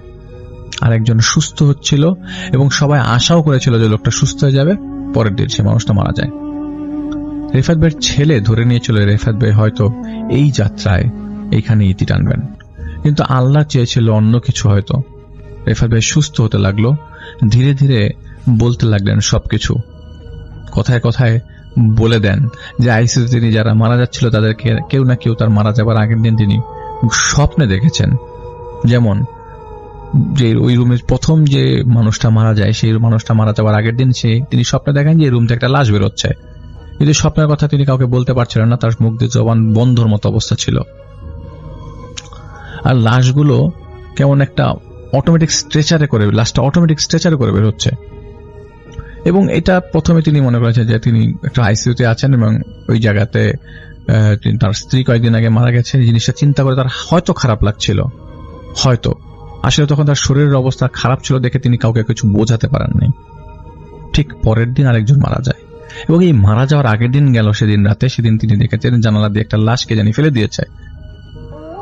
এরকম করে 2-3 বার এরকম স্বপ্ন দেখার পর তার মনে হয়েছিল যে তিনি আসলে কিছু ফিল করতে পারছিলেন। ওই আইসিইউ থেকে সবাই মারা গেছে রেফাত ভাইয়ের একজন ছাড়া, এবং সবাই নর্মাল মৃত্যুই হয়েছে সবার মধ্যে, 1-2 জন ছাড়া, সেটা আমি আর বলছি না। এমনকি একদিন ওস্তাদরা নাকি দরজা ভেদ করে ভেতরে ঢুকছিল, তখন ওস্তাদদের রেগুলার রূপটাই তার কাছে ভয় লাগছিল, দেখে ভয় লাগছিল। ওই মুহূর্তে তার মাথায় কিছু ছিল না, তিনি চিন্তা করে বসেছিল যে মালাকুল মত আসলো কিনা, এটা মনে হয় মালাকুল মত। যেহেতু মাথায় কিছু ছিল না, তাই তিনি মনে মনে প্রিপারেশন নিয়ে ফেলেছিলেন যে হয়তো তাকে চলে যেতে হবে। রেফাত ভাই একটা কথা বলেন যে মৃত্যুটা আসলে এতটা সহজ না যে দরজা ভেদ করে সরাসরি মালাকুল মতকে দেখা যাবে। এতটাও মুমিন আমরা না, আসলে কতটা মুমিন এটা আমরা বলতে পারি না, কারণ আমাদের মধ্যে আমলের বেশ অভাব, এবং এটা সত্য কথা। এবং তিনি সবার কাছে দোয়া চেয়েছেন এবং তিনি বলেছেন যে তিনি সামনে আসছেন ভয়ঙ্কর ঘটনা নিয়ে, এবং সবার কাছে তিনি দোয়া চেয়েছেন যাতে তিনি সুস্থ হয়ে আরো ভালো ভালো ভয়ঙ্কর ঘটনা নিয়ে যান। তিনি অলরেডি বাসায় চলে গেছেন এবং আমরা তাকে বেশ রেস্ট নেবার জন্য সুযোগ দিয়েছি। তো আমরা চেষ্টা করব তার কাছ থেকে আরো ঘটনা নিয়ে আসবার জন্য। আমরা চলে যাচ্ছি আমাদের ঘটনায়। আসলে ঘটনা বলে শেষ করা যাবে না। আপনারা জানেন যে আমরা সবসময় বাস্তব কিছু ঘটনাগুলোই আপনাদের সামনে শেয়ার করতে চাই সবসময়। আমি জানি রেফাত ভাইয়ের কথা শুনে অনেকের মন খারাপ হতে পারে, বাট এটাই তো বাস্তব, তাই না? এটাই বাস্তব, আমরা মেনে নিতে পারি না। আমরা আসলে মনে করি আমাদের মৃত্যুটা অনেক পরে হবে, আমরা মারা যাব না, আমরা কালকে মরতে পারবো না, আমরা পরশু মারা যাব না, অথবা আমরা অনন্তকাল বেঁচে থাকবো, অনেকদিন বেঁচে থাকবো। চিন্তা করি 60 বছর 65 বছর, এখন তো মাত্র 20 বছর 25 বছর, আরো তো অনেক সময় পড়ে আছে। এটা সবচেয়ে ভুল ধারণা। প্রতিদিন আমাদের মৃত্যুর প্রিপারেশন নিতে হবে, প্রতিদিন কালিমা পড়ে নিজেকে সেফ রাখতে হবে। সাইফুল ভাইয়ের ঘটনায় যাচ্ছি। আমি দেখি যেতে যেতে উনি বলেছেন যে উনি তখন মাজেদ ভাইয়ের বাড়ির দিকে রওনা দিচ্ছেন, এবং তিনি বলেছেন যে তিনি যেতে যেতে যাওয়ার সময় তার দুই পাশের গাছগুলোর উপর অসংখ্য বানরের ছোটাছুটি তিনি দেখতে পান। আর জীবনে এই সব এলাকায় একটা বানর দেখে নেয়, তিনি আজ দেখে যে যাকে বানর এটা কিভাবে সম্ভব এই রাস্তা দিয়ে। আর কিছুক্ষণ পরে দেখে একটা বানরের হাতের মধ্যে কিছু একটা আছে যেটা দিয়ে সে ঢিল মারবে, এবং সবাই মিলে হাতের মধ্যে কিছু একটা নিয়েছে। তো তার শরীরে যদি সেসব ঢিলগুলো আসে তাহলে রাস্তায় তার সমাধি হয়ে যাবে। তিনি শরীর বন্ধ করে নেয়। কিন্তু অবাক করার বিষয় হয় যে তিনি তার দিকে কেউ একটা ঢিলও মারেনি। হঠাৎ করে তার দুর্গন্ধের সাগরে তিনি ডুবে যাচ্ছে, এরকম অবস্থা। এতটাই দুর্গন্ধ যে তিনি ভাষায় প্রকাশ করতে পারছিলেন না, তার নিঃশ্বাস নিতে কষ্ট হচ্ছিল। দুর্গন্ধে টিকতে না পেরে মাঠের রাস্তা ধরে তিনি হাঁটা শুরু করেন। মাঠের মধ্যে দিয়ে কিছু দূর যেতেই তিনি দেখেন একদল শিয়াল আর একদল কুকুর সামনাসামনি দাঁড়িয়ে আছে। মনে হয় এখনই তাদের মধ্যে লড়াই শুরু হবে। আর অবাক করা কাণ্ড, তিনি জানতেন কুকুর দেখলে শিয়াল সবসময় পালিয়ে যেত, আজ কুকুরের সামনে শিয়াল দাঁড়িয়ে আছে। এবং আরো একটা অবাক করা কাণ্ড, তিনি নিজেকে কিছুতেই বুঝাতে পারছিলেন না যে এটা কি হচ্ছে তার সামনে। কুকুরের দলের ভিতরে একটা শিয়াল আর শিয়ালের দলের ভিতরে একটা কুকুর। তিনি কিছুই বুঝতে পারছেন না, কিছুই হিসাব মিলাতে পারছিলেন না। তার সামনে কি হচ্ছে তিনি বুঝছেন না, তার মাথার উপর দিয়ে যাচ্ছে সবকিছু। হঠাৎ তিনি দেখেন একটা কুকুর আর শিয়ালের দল দুইটাই তার দিকে তাকিয়ে আছে। কুকুরের দলটা তার দিকে তেড়ে আসছে এবং আক্রমণাত্মক ভাব নিয়ে। সেটা দেখে শিয়ালের দলটা কুকুরের দলকে আক্রমণ করে বসে এবং আক্রমণ শুরু করে দেয়। এটা দেখে তিনি একটা ভোঁদড় দেয়। তিনি চিন্তা করতেন যা হওয়ার হবে আমি দৌড় দিই। দৌড়তে দৌড়তে তিনি একটা সময় দেখেন যে একটা কুকুর তার পেছনে দৌড়ে আসছে, এবং দৌড়ানোর এক পর্যায়ে একজন মুরব্বী তার সামনে এসে দাঁড়ায় এবং তিনি থমকে যায়। তিনি দেখেন যে পেছনে কুকুরটা দাঁড়িয়ে যায়, এবং মুরব্বী তার হাতে থাকা একটা লাঠি নিয়ে কুকুরটাকে তাড়া করে একটা সময় গায়েব করে দেয়। তখন ওই মুরব্বী হঠাৎ করে বলে ওঠেন, রক্ষক আসছে ভক্ষক হতে নাকি? তো মুরব্বী অনেক সুন্দর সুঠাম দেহের অধিকারী ছিল, এবং এদিকে মাঝে মাঝে আসতো। ওই মুরব্বীকে তিনি কখনো দেখেননি, কারণ মাজেদ ভাইয়ের বাসাতে তার রেগুলার যাওয়া আসা ছিল। তো মুরব্বী তার দিকে তাকিয়ে বলেন, ভালো ধানের ভেতর যেমন চিটা থাকে এটাও ঠিক এটার মতোই। সে সময় মুরব্বী তাকে বলছে যেগুলো বলছিল তার মাথায় আসলে কিছুই ঢুকছিল না, মাথার উপর দিয়ে যাচ্ছিল। আর তার ভয়ে তার কলিজা শুকিয়ে যাচ্ছে এবং দৌড়াতে দৌড়াতে বেশ গলাও শুকিয়ে গেছে। তো তোমার মুরব্বী বলে, যাও, এখন আর এত কিছু বোঝার দরকার নাই, আস্তে আস্তে সব বুঝতে পারবা। এখান থেকে চলে যাও, সাবধানে যাও, আর সামনে কিন্তু বিপদ আছে। আল্লাহর উপর ভরসা রেখে এগোতে থাকো, আল্লাহকে স্মরণ করো। তো এই বিষয়ে সকাল থেকে যা দেখছিল সেগুলো দেখে তার ভয় এমনিতেই কলিজা শুকিয়ে গেছে। আবার এইখানে মুরব্বীর কথা শুনে তার নারী বুড়ি হজম হবার মতো অবস্থা উপক্রম। তখন আকাশের দিকে তাকিয়ে বলে, হে আল্লাহ, কোন বিপদে জানি পড়ছি। কিন্তু এটাই সত্যি। এবং যেহেতু তিনি ছোট ছিল, এই বিষয়ে তার কোনো ধারণা ছিল না, এই বছর তো বয়স কম ছিল। হঠাৎ এমন সব জিনিসের সম্মুখীন তিনি হচ্ছেন, তিনি আসলে কখনো স্বপ্নে এসব জিনিস দেখেননি। তো মনে মনে তিনি চিন্তা করছেন, আল্লাহ যা কপালে রাখছে তাই হবে। তো তিনি মুরব্বীকে সালাম দিয়ে সোজা মাজেদ ভাইয়ের বাড়ির দিকে হাঁটা শুরু করে। তো ক্ষেতের রাস্তা শেষ করে মেইন রোডের মাত্র উঠেছে তখন তিনি দেখেন মুসিবত আরেকটার সামনে। কোনো ঝর্ণায় বাতাস নেই, কিছু গাছের ডালপালাগুলো সব উপরে নুয়ে আছে। তিনি আর কোনো রাস্তা না পেয়ে তিনি আলেম জিনগুলাকে ডাকে, এবং আলেম জিনগুলো তার ডাকে সাড়া দিচ্ছে না। তখন তিনি না পেরে পিশাচ জিনগুলাকে ডাকে, এবং পিশাচ জিনগুলো ডাকার সাথে সাথে চলে আসে। তখন তাদেরকে বলে, কি হচ্ছে চলে, আমাকে একটু বলো তো এগুলা কি হচ্ছে। তখন পিশাচগুলো বলে যে, মানে কথা তার বের হচ্ছিল না, পিশাচ কথা শুনে পিশাচগুলো বলে যে এখানে দুই জিনের লড়াই হচ্ছে, এবং এই লড়াইয়ের মাঝখানে আপনাকে বাধা দিচ্ছে যাতে আপনি যেতে না পারেন, এবং আপনার প্রতিটি কদমে কদমে বিপদ আছে। তখন তার সাথে থাকা পিশাচগুলো বলে যে, আপনি এক কাজ করেন, আপনি আপনাদের আজানটা দেন, আজান দিতে সামনে এগিয়ে যান। তো তিনি চিন্তা করে, এর মধ্যে যদি আজান দিয়ে আগাতে থাকে তো মানুষ তো পাগল ভাববে। এবং তিনি চারদিকে তাকিয়ে দেখেন যে মানুষ নাই, আশেপাশে কোনো মানুষ নাই। তখন তার মাথায় চিন্তা আসে যে আগে মাজেদ ভাইয়ের বাড়িতে যেতে হবে, তারপর যা হবে তা দেখা যাবে। তখন তিনি আজান দেওয়া শুরু করে। একবার আজান দিতেই তিনি দেখেন গাছগুলো আবার আগের মতো সোজা হয়ে দাঁড়িয়ে গেছে মাটির উপরে। গাছগুলো মাটি থেকে উঠে যাওয়ার পর তিনি রাস্তাটা একদম পরিষ্কার দেখতে পাচ্ছিলেন। আয়াতুল কুরসি পড়তে পড়তে দৌড়াতে থাকেন এবং দৌড়াতে দৌড়াতে তিনি গিয়ে সামনে একটা দোকানের সামনে থামেন। তো দোকানের লোক তাকে জিজ্ঞেস করে, আপনি এভাবে এত সকালবেলা দৌড়াচ্ছেন কেন? তো তিনি বলেন যে নামাজ পড়ে একটু হাঁটতে বেরিয়েছিলাম, তখন কিছু কুকুর আমাকে তাড়া করে, তাই দৌড়াচ্ছিলাম। তো তিনি লক্ষ্য করেন মাজেদ ভাইয়ের বাড়ির আগে পৌঁছাতে হবে, কিন্তু সেখানে পৌঁছানোর আগে একটা খাল পেরোতে হবে, তারপর গাছগাছালি ঘেরা একটা গ্রাম আছে, সেটা পেরোনোর পরেই মাজেদ ভাইয়ের বাড়ি পৌঁছানো হবে। তো খালটা তিনি পেরিয়েছেন কোনো সমস্যা ছাড়া। যেই না খালটা পেরিয়েছেন এবং গাছগাছালি ভরা সেই গ্রাম এবং জঙ্গল দেখে উঠে কয়েকটা কুকুর বের হয়ে সেই জঙ্গল থেকে বের হয়ে আসে এবং তার সামনে দাঁড়িয়ে থাকে এবং মনে হচ্ছিল তাকে ছিঁড়ে খাবে। কুকুরগুলোর চোখগুলো আগুনের শিখার মতো জ্বলজ্বল করছিল। কুকুরগুলোকে দেখে তিনি আর দৌড়ানোর সাহস পাচ্ছিলেন না। তিনি হাঁটু গেড়ে বসে পড়েন, মনে মনে চিন্তা করে থাকেন এখন যদি তিনি কিছু না করতে পারে তাহলে তিনি আর বাড়ি ফিরতে পারবে না। তিনি ডানে তাকিয়ে দেখেন একটা মাচা, এবং মাচা থেকে একটা বাঁশ খুলে নিয়ে এসে আয়াতুল কুরসি পড়ে একটা সূরা নির্দিষ্ট কয়েকটা আয়াত পরে তিনি ফু দিয়ে কুকুরগুলোর দিকে তেড়ে যান ওই মাচার থেকে একটা বাঁশ সরিয়ে। তখন দেখেন যে কুকুরগুলো এখন পালানো শুরু করেছে। তখন তার মনে একটু সাহস আসে। জিদের বসে তিনি একটা কুকুরকে বাঁশ দিয়ে কোষ একটা বাড়িও দিয়ে ফেলেছেন। বাড়িটা খেয়ে কুকুরটা একদম ছিটকে খালের মধ্যে যেয়ে পড়ে, আর বাকি কুকুরগুলো যেদিকে পেরেছে সেদিকে পালিয়েছে। কুকুর যেটা বাড়ি খেয়েছিল সেটা খালে পড়েছে, আর সেটা খাল থেকে উঠে ল্যাংড়াতে ল্যাংড়াতে গায়েব হয়ে যায়। এক পর্যায়ে তিনি মাজেদ ভাইয়ের বাড়িতে পৌঁছায়। শেষ পর্যন্ত বাড়িতে ঢুকে তিনি মাজেদ ভাইয়ের উঠানে বসে পড়ে এবং মাজেদ ভাইয়ের ঘর থেকে বের হয়ে বলতে থাকে যে এই অবস্থা কেন তোমার? তখন মাজেদ ভাইকে বলে যে আমাকে আগে একটু পানি খাওয়ান তাড়াতাড়ি। তো মাজেদ ভাই তাকে ঘরে নিয়ে যায়, পানি খাওয়ায়। পানি খাওয়া শেষ হলে তিনি জিজ্ঞেস করেন এবার বলো কি হয়েছে। তিনি সবকিছু বলেন মাজেদ ভাইকে। তো মাজেদ ভাই তার ঘটনা শুনে পুরাই রেগে আগুন। মাজেদ ভাই তাকে জিজ্ঞেস করেন তোমার সাথে থাকা আলেমজিনগুলো কোথায়, তুমি তাদের ডাকো নাই?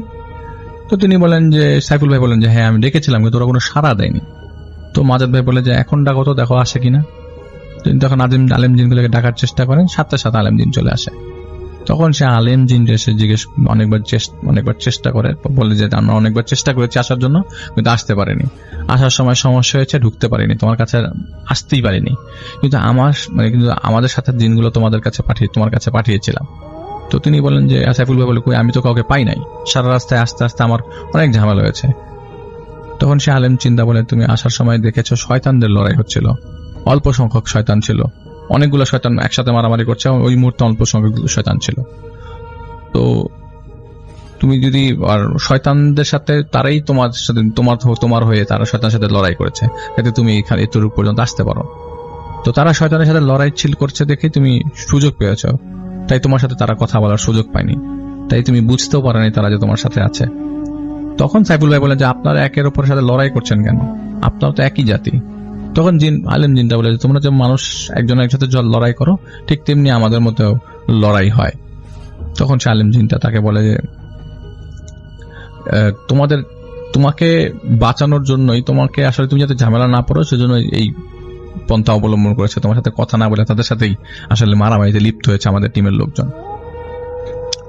তো যাই হোক, তিনি পৌঁছান মাজেদ ভাইয়ের বাসায়। তো মাজেদ ভাইয়ের বাসা থেকে তারা আরেক জায়গায় যাবেন। তো যেহেতু প্ল্যান ছিল, তো এই সময় আলেমজিন বলে যে তোমাকে পরে আমি সবকিছু বলবো, এখন তোমরা তাড়াতাড়ি ওই বাড়িতে যাও, ওই বাড়িতে নইলে ওই মহিলাটাকে শয়তানটা মেরে ফেলবে, যেখানে যেই প্ল্যান নিয়ে আসছো সেই প্ল্যানটা করো। তখন সাইফুল ভাই মাজেদ ভাইকে বলে যে কোথায় যেতে হবে ভাই, তাড়াতাড়ি চলেন। তখন আলেম জিনটি বলেন যে আমি থাকবো তোমাদের সাথে, তুমি সাবধানে যাও, আর তুমি আজকে এক ভয়ঙ্কর শয়তানের সামনাসামনি হবা। তখন মাজেদ ভাই বলে যে এখন চলো তাড়াতাড়ি। তো মাজেদ ভাইকে আসলে তিনি জিজ্ঞেস করেনি কোথায় যেতে হবে, বাড়িটা কোথায়। তো মাজেদ ভাই সাথে সাথে রিক্সা নেয় এবং রিক্সাওয়ালাকে জিজ্ঞেস করে যে একটা চৌধুরী বাড়ির হাট আছে, ওইখানে যাবা কিনা। তো রিক্সাওয়ালা বলে হ্যাঁ যাবো, ভাড়া লাগবে বেশি। তখন মাজেদ ভাই বলে যে তাড়াতাড়ি রিক্সা ওঠার সময় নাই। তো তিনি এই জায়গাটার নাম শুনে চমকে ওঠেন। তো তিনি মাজেদ ভাইকে বলেন কি পোদ্দার পাড়া যাচ্ছি নাকি? তখন মাজেদ বলে হ্যাঁ ওখানে যাচ্ছি। তখন তার মনে হতে থাকে কাল রাতে তিনি যে স্বপ্নে দেখেছেন তা আজ বাস্তব হতে চলেছে। যাই হোক, 1 ঘন্টা পর তিনি ওই হাটে পৌঁছায় এবং সেখানে মাজেদ ভাইকে কে যেন ফোন দেয়। তো তিনি বলেন যে আমরা এসেছি আপনার কাছে। তো তিনি কিছুক্ষণ অপেক্ষা করেন এবং একজন বৃদ্ধ লোক আসে তাদের কাছে। তিনি বলেন যে সাথে সাথে তাদেরকে দেখে হাওমা করে কেঁদে ওঠে। তো মাজেদ ভাইয়ের হাত ধরে বলে আমার নাতিনটাকে বাঁচান, ওর গর্ভস্থ বাচ্চা আছে। তো মাজেদ ভাই বলে আপনি থামেন, আল্লাহর উপর ভরসা রাখেন, আমাদেরকে বাড়ি নিয়ে চলেন, আমাদেরকে বাড়ি নিতে হবে, না তো আমরা আসলে এখানে থেকে কিছু বলতে পারবো না। তো লোকটার সাথে তারা একটা স্লুইস গেট আছে, সেটার পাশ দিয়ে তো পশ্চিম দিকে নেমে তারা একটা নৌকায় ওঠে। তো নৌকায় উঠে তিনি বুঝতে পারেন যে গতকালকের রাত্রের স্বপ্নের সাথে বেশ কিছু মিলে যাচ্ছে, এবং পাতার বিল পদ্মার বুকে জেগে ওঠে একটা চর। তখন একটা পরিবার থাকে, জীবিকা থাকিতে। তো এক পর্যায়ে আরো 20 মিনিট নৌকায় পার হয়ে ওনার বাড়িতে পৌঁছান তারা, এবং পৌঁছানোর মাত্রই তিনি সেই গন্ধটা পান, যে গন্ধটা তিনি মাকদিমকে মারার সময় পেয়েছিলেন। তিনি সাথে সাথে মাজেদ ভাইকে বলেন যে ঘটনাটা সুবিধা মনে হচ্ছে না, আমি তো সেই গন্ধটা আবার পাচ্ছি, ওই পরিবারের একজন এখানেই আছে। মাজেদ ভাই বলে কোন পরিবারের? তখন সাইফুল ভাই বলেন মাকদিমের পরিবার। তখন সাইফুল ভাই মাজেদ ভাইকে বলেন আমার এখন খুব ভয় হচ্ছে, আমি জানি না কি হবে। মাজেদ ভাই বেশ চিন্তিত হয়ে পড়েন, কারণ কিসের মধ্যে পড়ে গেছে তা আসলে তিনি নিজেও বুঝতে পারছিলেন না। আর মাজেদ ভাই সাইফুল ভাইয়ের জন্য খুব চিন্তা করছে, না জানি কি হয়। তখন মাজেদ ভাই বলে যে তুমি যে ভয় পাচ্ছ এটা ওটাকে বুঝতে দিও না, তাহলে তোমাকে আরো বেশি ক্ষতি করার চেষ্টা করবে। তো তিনি উঠানে দাঁড়িয়েছিল, মাজেদ ভাই সেই বৃদ্ধ লোকটা তার ছেলের সাথে কথা বলছে। হঠাৎ করে ঘর থেকে একটা মেয়ে বেরিয়ে এসে সজোরে সাইফুল ভাইয়ের গালে একটা চর মেরে বসে। সেই চর মারার সাথে সাথে সাইফুল ভাই মাটিতে বসে পড়ে। থাপ্পড়টা এতটাই জোরে মেরেছিল তার দাঁতের উপরের পাটি খুলে গেছে মনে হচ্ছে। সবাই যখন মেয়েটাকে ধরে ফেলে, মাজেদ ভাই দেখেন যে সাইফুল ভাইয়ের মুখ থেকে রক্ত পড়ছে, দাঁতের সাথে গাল লেগে কেটে গেছে। তো তিনি মুখ ধরে বসেছিল। মেয়েটি চিৎকার করে বলতে থাকে তোকে যখন আবার পেয়েছি, এবার যখন তোকে পেয়েছি এবার তোকে ছাড়বো না। তো সাইফুল ভাই মাটি থেকে উঠে দাঁড়িয়ে বলে যে আমি জানি তুই ইচ্ছা করে আমাকে এখানে এনেছিস, কারণ কাল রাতে তুই আমাকে খারাপ স্বপ্ন দেখেছিলি। তো সাইফুল ভাই মাজেদ ভাইকে বলে 2টা বৃত্ত আঁকেন তো, এই মেয়েটাকে বৃত্তের ভেতর বসান। মাজেদ ভাই সাথে সাথে তাই করে। মেয়েটা লাফালাফি করছিল। মাজেদ ভাই বলেন যা করার সাবধানে করো, মেয়েটা কিন্তু গর্ভবতী। তখন বৃদ্ধ লোকটা বলে যে আবার এখন কিন্তু ওর 7 মাস চলে। তো তিনি সাইফুল ভাই দেখে যে মেয়েটা লাফালাফি করছে, আর কিছুক্ষণ চলতে থাকলে মেয়েটার বাচ্চাটা মারা যাবে। তখন মেয়েটার দিকে তাকিয়ে বলে যে তুই থাম, মেয়েটিকে নিয়ে এমন করছিস কেন, কি চাস বল আমাকে। তখন সেই শয়তানটা বলে যে আমাকে চিনতে পারছিস নাকি তুই? তো সাইফুল ভাই তার দিকে তাকিয়ে থাকে। সে বলে যে তাকিয়ে আছিস কেন?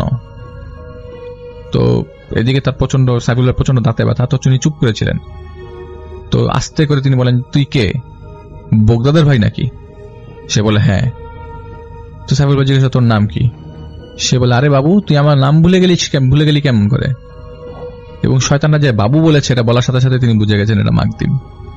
তখন সাইফুল বলে তুই মাকদিম? সে বলে হ্যাঁ আমি মাকদিম। বলে সেই দিন আসিসনি কেন তাহলে? আসলে তো তোকে জাহান্নামের টিকিট দিয়ে দিতাম। তো মাকদিম বলে আমি আসতে পারিনি, দেখি তো তুই আমার ভাইকে মেরেছিস। মাকদিম যখন কথাগুলো বলছিল তখন রাগে গড়গড় করছিল, ভয়ে আসলে সাইফুল ভাইয়ের অবস্থা খারাপ আছে। অল্প বয়সে সব জিনিস করছে, ভয় পাওয়ারই কথা। তো মাকদিম বলে আমি কি চাই জিজ্ঞেস করছিলি না যে এর মেয়ের পেটের বাচ্চা তোর এবং তোর ওস্তাদের জান চাই আমার, দিয়ে দে আমি চলে যাব। তো সাইফুল বলে এটা কি তুমি তোমার মামার বাড়ি পেয়েছ যে তুমি যা চাবা তাই পাবা, এবং গতবার তোকে আমি ছেড়ে দিয়েছি, এবার তো আমি সে ভুল করবো না। তো মাকদিম সাইফুল ভাইকে বলে তুই আমাকে কি ছাড়বি, আমি তোদের ছাড়বো না। তো সাইফুল মাজেদ ভাইকে বলে এখন কি করবো ওকে, এবং মাজেদ ভাই ওকে কষ্টটা যতক্ষণ পর্যন্ত এই মেয়ের শরীর থেকে না যায়। তো সাইফুল ভাই দোয়া পড়লেই মেয়েটা নিজের হাত দিয়ে নিজের পেটে ঘুষি মারে। অলরেডি 2-3টা ঘুষি মেরে ফেলেছে।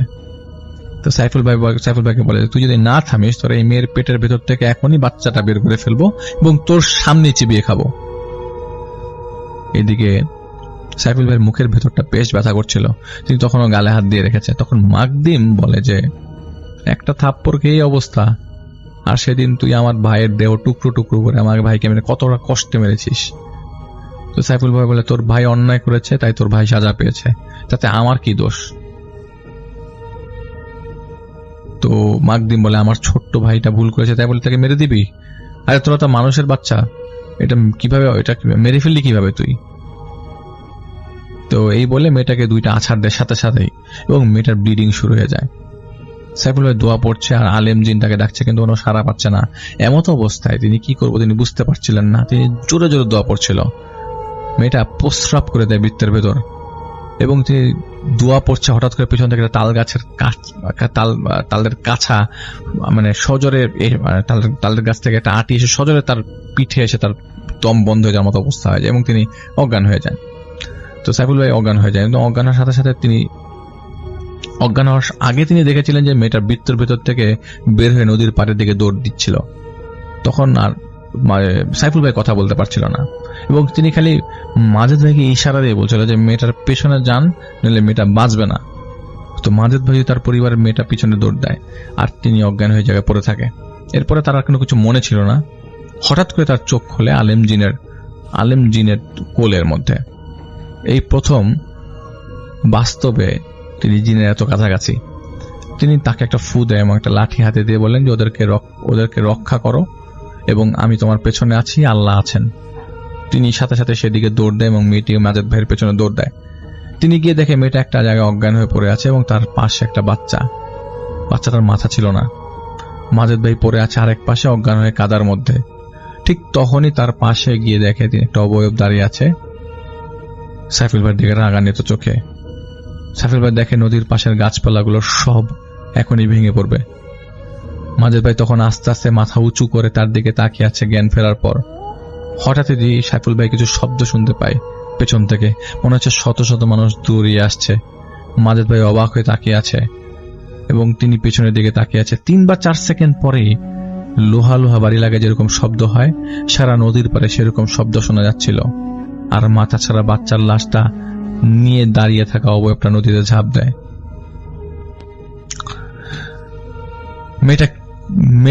মেয়েটি কেঁদে ওঠে তার বাচ্চা বলে। তখন আবার পেছন থেকে আলেমজিন বলে, তাড়াতাড়ি পাশের কচুরিপানার ভেতরে দেখো, ওই মেয়ের বাচ্চা ওইখানে আছে। সাথে সাথে সাইফুল ভাই বলে, আমি তোমাকে ছাড়া যে বাচ্চাটি হয়েছিল সেটা কার বাচ্চা? আলেমজিন বলে, শয়তানটা অন্য একটা বাচ্চা মেরে নিয়ে এসে তোমাকে দেখাচ্ছে, তুমি ভয় পাচ্ছ কেন? এই মেয়েটার বাচ্চাটাকে মেরে ফেলতো, কিন্তু মাজেদ ভাইয়ের কারণে তা পারেনি, আল্লাহ ছিল সাথে। এবং আলেমজিনকে সাইফুল ভাই বলে, আপনাকে ডেকেছি, আপনি তখন আসলেন না কেন? তখন আলেমজিনটা বলেন যে আমার একমাত্র ছেলের দাফন দিচ্ছিলাম তখন সাইফুল ভাই অবাক হয়ে যায়। কি হয়েছে আপনার ছেলের? আলেমজিনটা বলে যে ওরা আমার ছেলেকে মেরে ফেলেছে।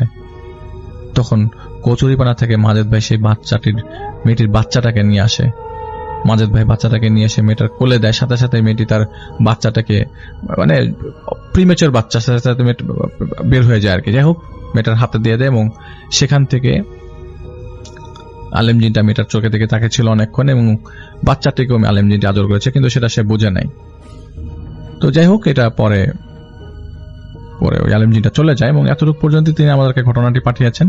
এর পরবর্তী অংশ তিনি আমাদের পাঠাবেন এবং মাজেদ ভাই কিভাবে কি করেছে এবং আলেমজিটি কিভাবে তার আলেমজিটির ছেলেকে কিভাবে আলেমজিটির ছেলে মারা গেল, এটি তিনি পরবর্তীতে সময় জানাবেন।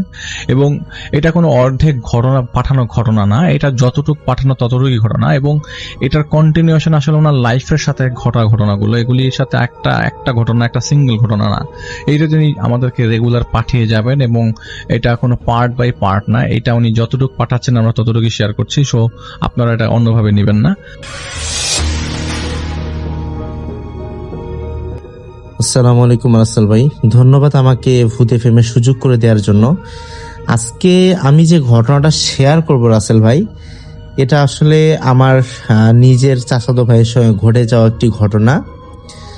আর আমার চাচাতো ভাইয়ের নাম রাকিব এবং আনফরচুনেটলি আমার নামও রাকিব। আসলে রাসেল ভাই, এই ঘটনাটা প্রায় 8 বছর আগের একটা ঘটনা।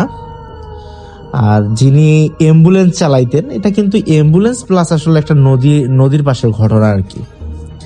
তো উনি যেভাবে বলছিলেন চাচাতো ভাই, যে উনি প্রায় 8 বছর ধরে এই অ্যাম্বুলেন্সের লাশ ভাই চালায়। তো রাতের ডিউটি তার কাছে নতুন কোনো কিছুই নয়, এরকম বলছিল। কত অন্ধকার রাস্তা, কত নির্জন গ্রাম, কত ঝড় বৃষ্টি পেরিয়ে লাশ পৌঁছে দিয়েছে, এটার তার কাছে হিসাব নেই। তো কিন্তু যে ঘটনাটি আজ আমি বলবো, তারপর আমি আর কখনো এইরকম ঘটনা শুনি নাই। আর এবং উনি বলছেন যে ভাই, আজকে আপনার কাছে যে জিনিসটা শেয়ার করব, এই ঘটনাটা কখনো গভীর রাতে আমার সাথে এইরকম ঘটনা ঘটে নাই। তো ঘটনাটি প্রায় 8 বছর আগে। সেদিন রাত তখন প্রায় নাকি আনুমানিক উনি বলছেন যে ভাই 1:45 বাজে এরকম সময়। তো জেলা হাসপাতাল থেকে তার ফোন একটা আসে। তো একজন বৃদ্ধের মরদেহ এই পাশের জেলার গ্রামের বাড়িতে পৌঁছে দিতে হবে। আমি ওই জেলার নামটা এবং এটা হাইড করলাম। উনি আমাকে বলছিলেন জেলার নামটা, এটা আসলে আমি চাই না, উনিও চান না যে এটা আবার রিলিজ হোক বা হাসপাতালের নামে একটা বিষয়টা জানুক সবাই। তো সঙ্গে সঙ্গে ছিলেন মৃত ব্যক্তির 2 আত্মীয় তার সঙ্গে। তারা খুব চুপচাপ ছিলেন, কাগজপত্র বুঝিয়ে নিয়ে আমি অ্যাম্বুলেন্স সবকিছু ইয়াটা করে লাশটাকে অ্যাম্বুলেন্স তুলে, যে পাশের যেহেতু জেলা বেশি সময়ও লাগার কথা না, তাড়াতাড়ি করেই তো এটা বিষয়টাকে যা রেখে আসা যাবে, তো এরকম তো চিন্তা করে উনি অ্যাম্বুলেন্স তুলে উনি রওনা হবেন।